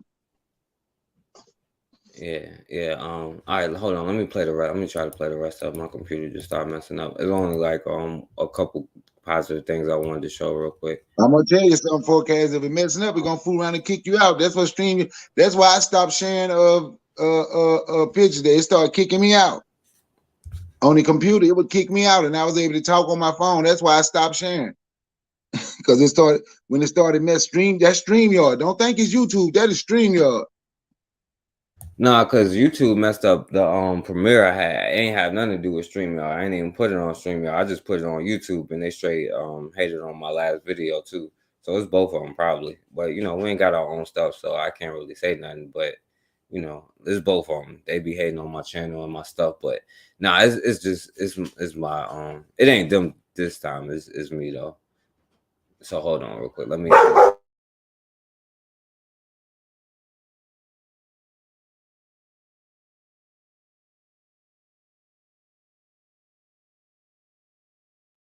All right, my bad, Bakari. So let me play the rest of it. Get them, getting activities, just something. Because I'm like them. I want something to do as well. The town's next mayor still lives at home with his parents. He just graduated high school in May and was senior class president. He says it was at Earl High School that he realized he had what it takes to be a leader. His former principal agrees. I saw massive leadership ability and a potential from start. I had no question in my mind that he would not be elected because of the drive that he has. His twin brother, Jaden Smith, and all of his family and supporters kept him focused during the race, and they say they will continue to do so once he is sworn in. Just because everybody know you don't mean they're going to vote for you. You know what I'm saying? So I told him you got to get up, get out and campaign, and whatever you need, I'm here to help. All of those needed things that Earl needs, he's going to have a great impact in getting that done because he's going to have so much support. Smith says that despite his age, when he is sworn in January, he still expects to be able to sit down with more seasoned members of the city council to get things done. Well, the council have to realize I'm the mayor. And secondly, It have nothing to do with age. If you're for moving the city in the right direction, you do what you say you wanted to do. Smith says he plans on taking next semester off from Arkansas State University Mid-South to focus on his new role as mayor. In Earl, Arkansas, Marcus Hunter. Yeah, so shouts out to that young brother. And I see this as a positive thing. Hopefully he has the right mindset and a Black mindset. And I like how he was talking about we need to bring jobs back to this. We're trying to clean up our sewage system, our water system. He said, I'm trying to promise things to the young people. And hopefully he can actually have a career with the right mindset. You know what I'm saying? So I'm gonna say this is a positive thing for right now. You know what I'm saying? And I wish the young brother nothing but success. You know what I'm saying? So as an 18-year-old mayor, you know what I'm saying? At least he's out there doing something. Because like I say all the time, everybody is outworking us. They're doing everything they have to do, but we got to respond with more urgency than they do to get out of the position that we're in. But they respond with the urgency to stay in that position. So shouts out to this young brother, and hopefully he has the right mindset. You know what I'm saying? At least a Black first, if not Black only mindset. But you know what I'm saying? But to do things for young Black people in this town. And so shouts out to that young brother, and probably Charles Barkley go donate to his town too, because we know how. We know how that Booker T. Washington stuff goes. So I'm pretty sure Charles Barkley gonna support this young brother too. You know what I'm saying, Bakari? You still reaching for it, okay? Hey, Buwana, Bobby, y'all hear me? Still read. Keep trying. He can't let go that was a bad analogy. It was a bad analogy, man. I love you. So what you gonna say when you bring businesses? So what you gonna say? Because we know Charles Barkley talk about these kind of towns all the time. So what you gonna say if we bring businesses to this town? Oh, that was very Booker T. Washington is of him. You know what I'm saying? I'm gonna be proud of that young brother. I ain't gonna mention nobody. I'm like what that young brother doing his thing. I'm gonna be happy for him. I'm talking about Charles Barkley putting money to help this young brother build his city like he's trying to do. He need to go open up one of them damn abandoned buildings down there and give to him. Open a business down there. So you'd be like, yo, shouts out to Booker T. Washington, the modern Booker T. Washington. Oh my God. Hey, y'all hear him steady reaching, Bobby. You hear him reaching. It's not reaching. I'm saying y'all be reaching. Y'all try to make excuses, but when I do it, it's reaching. I'm trying to make y'all arguments. Y'all hear him reaching, Bobby. It's the same argument. It's the same argument with Booker T. Washington. Yo, let me show this one last thing, Bakari, because this brother here, he did something that you know you're gonna. Hey, look, you the one who got to go to work in the morning. You know you're gonna say that about 5 more hours. Let me show this one more thing. No, I'm good tomorrow. That's why I came on here. This is my last day. I'm gonna have it open to it because I want to do another. I want to do the next part 2, the second lesson to the next video. But that might actually, it's more work than I thought it was gonna be. I thought it was gonna be pretty easy, but it's pretty hard. But yo, I want to show this thing. Shouts out to my brother MD2 for sending me to this. This brother did something that I hope that I can do one day, and something that's needed because we see some of our brothers and sisters who was over in Africa who was talking about, internet connections and our ability to exchange information with each other and exchange currency and to even make sure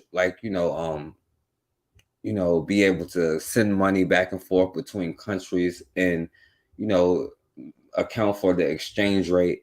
And this brother is trying to create something about mobile payments across Black nations, which is something that we definitely need to do. And that's why we need to get in charge of our Black schools. And I'm giving shouts out to the the modern Booker T. Washingtons today, you know what I'm saying, and people like Charles Barkley, because they are the ones who's funding Black institutions to help more of these people exist, you know what I'm saying. But shouts out to this brother. And he, you know what, he wouldn't have been in the talented tip probably, you know what I'm saying, off the looks of it. You know what I'm saying off the looks by the resume, just like the rest of us wouldn't. But you know what, he's doing something great for the people. So let me play this. Phrase he says, which I love, which is that all the advice in the world sums up to zero. There's very few people who knows exactly what's right for you. And ultimately, it's okay if you're the only one in the world who sees the value of what you're building. Chipper is a mobile-based financial platform that is targeted towards people living in Africa and out of Africa, offering a whole suite of financial products and services from cross-border payments to investing in cryptocurrencies and US fractional stocks to issuing Visa debit cards, and also offering a bunch of business to business solutions. Me and my co-founder Majid, we both grew up in Africa. I was born and raised in Uganda. Majid was born and raised in Ghana. And we both saw firsthand how difficult it was for people to send money from one person to another, but also from one country to another within Africa. And for us, that was a clear space that we thought we could contribute to. So when we met in college, it was something that brought us together in terms of trying to solve that problem. We've raised over $300 million today in venture capital. The company valued at over $2 billion as of the last round.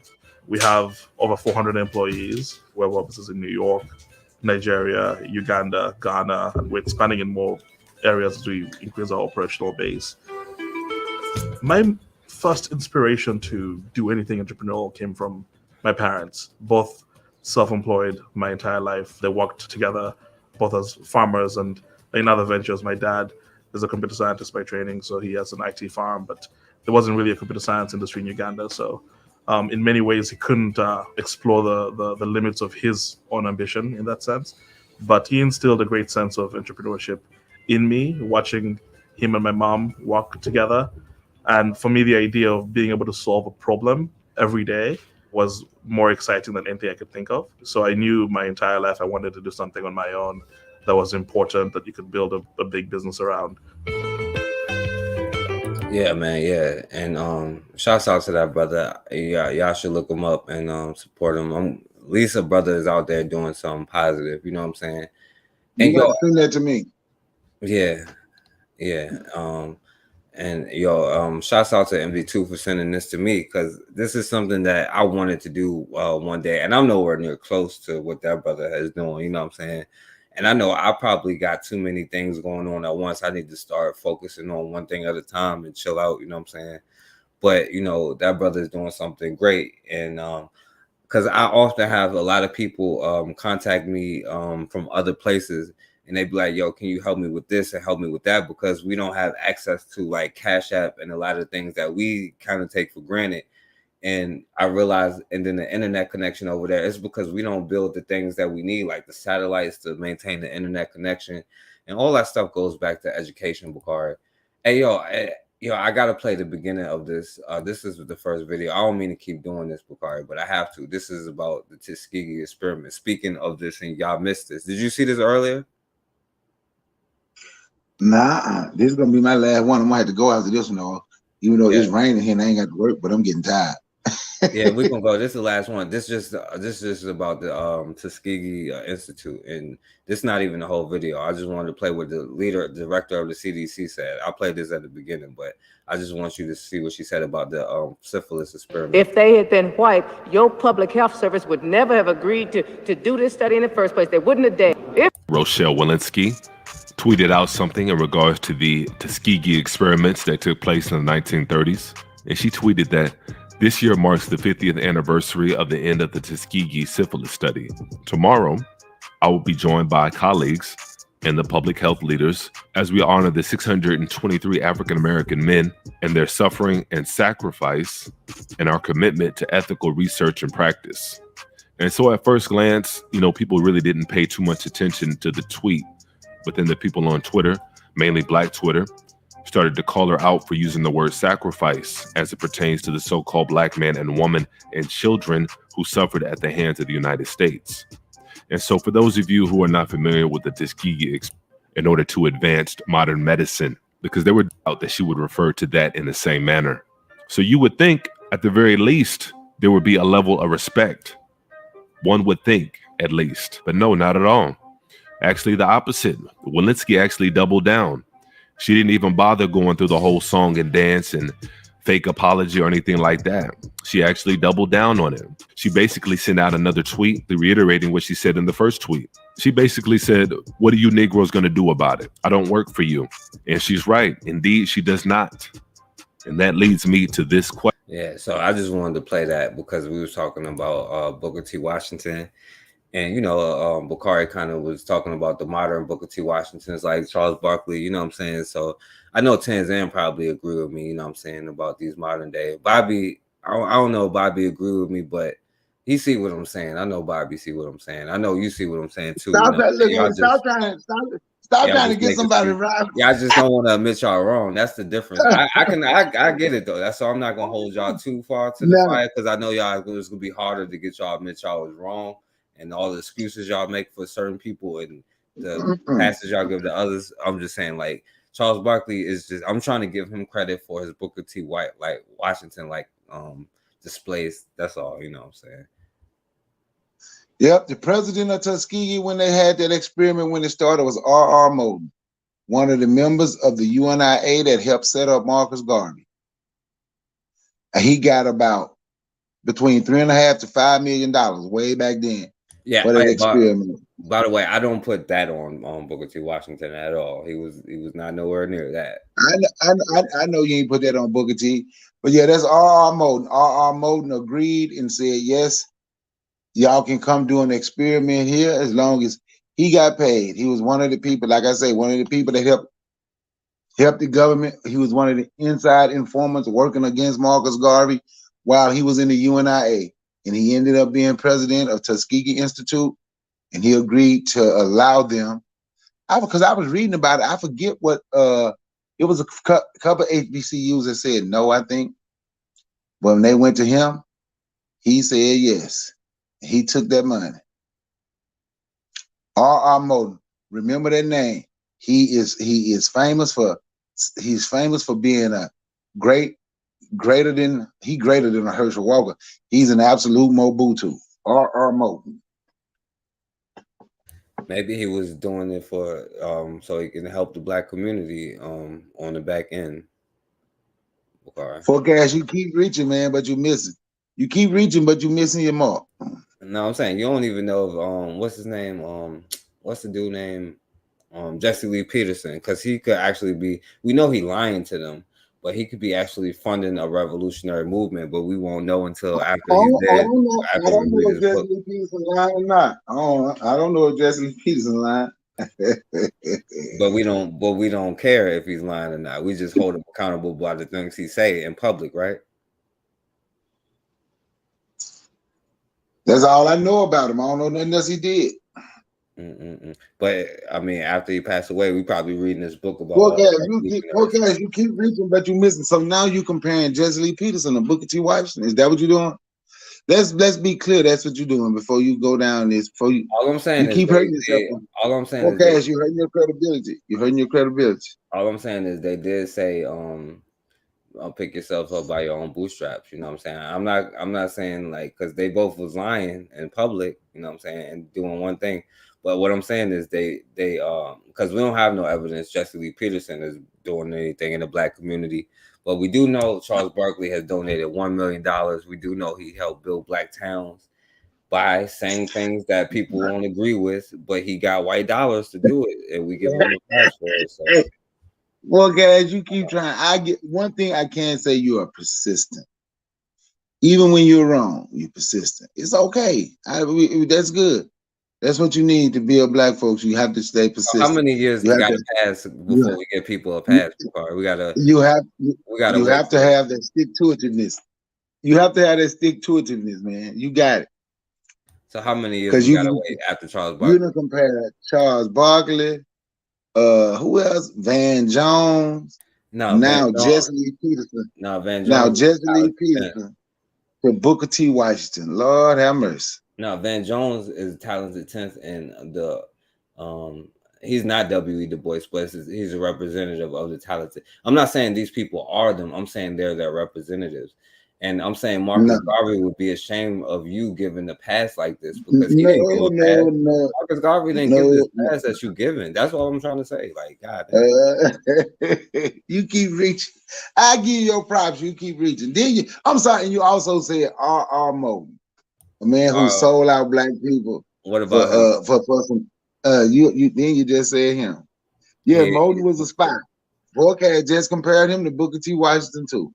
No, I'm saying how do you know he didn't build something? I was asking you how do you know he didn't build that something? Man, he ain't done nothing. I just told you everything he did.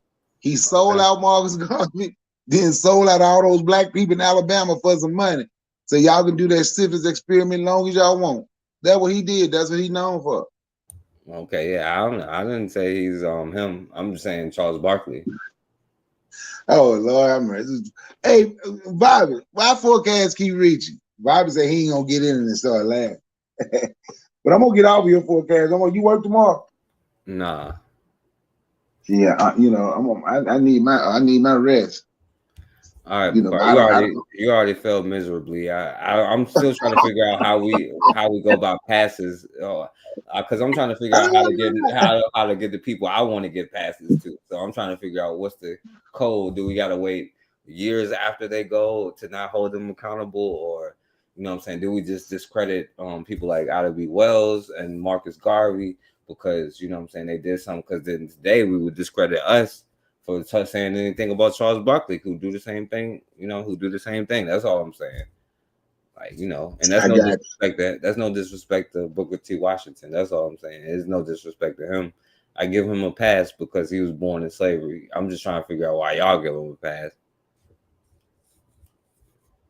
That's all. I got you. All right. I'm gonna holler, man. I'm gonna holler at you tomorrow forecast. I'm gonna go to sleep, man. Man, Marcus Garvey is so disappointed tonight, and Bakari and Koku and Bobby. I don't know what I'm looking at tonight, man. All right, man. Peace to the chat, man. Holler at y'all. Peace. All right, peace Tanzan, peace, Bakari. I appreciate you for coming on here, trying to defend it. Koku, shouts out to you, Raw. You know what I'm saying, and Kige Ross. Bawana, Lightbearer, K Shaw. Everybody that came through. Blue, shouts out to Blue for sure. You know what I'm saying. Y'all gonna understand what I'm saying one day, man. Y'all try to talk about me in the slippery slope, but y'all already fell down the slippery slope, is all I'm trying to say. But when I use y'all, idols and stuff like that, then y'all kind of understand what I'm saying. But like the passes, you know what I'm saying? We can't give some people passes and not others, you know what I'm saying? So that's all I'm trying to say, And no way am I trying to disrespect Booker T. Washington or anybody in the past, you know what I'm saying? Or you black Marxists out there, or you talented 10 people out there. You could be the most talented among us, you know what I'm saying? That's fine, but I just disagree with you. And if you got a problem, you can come on here and say that, you know what I'm saying? But as always, man, we have got to start standing for something, or we gonna keep falling for anything.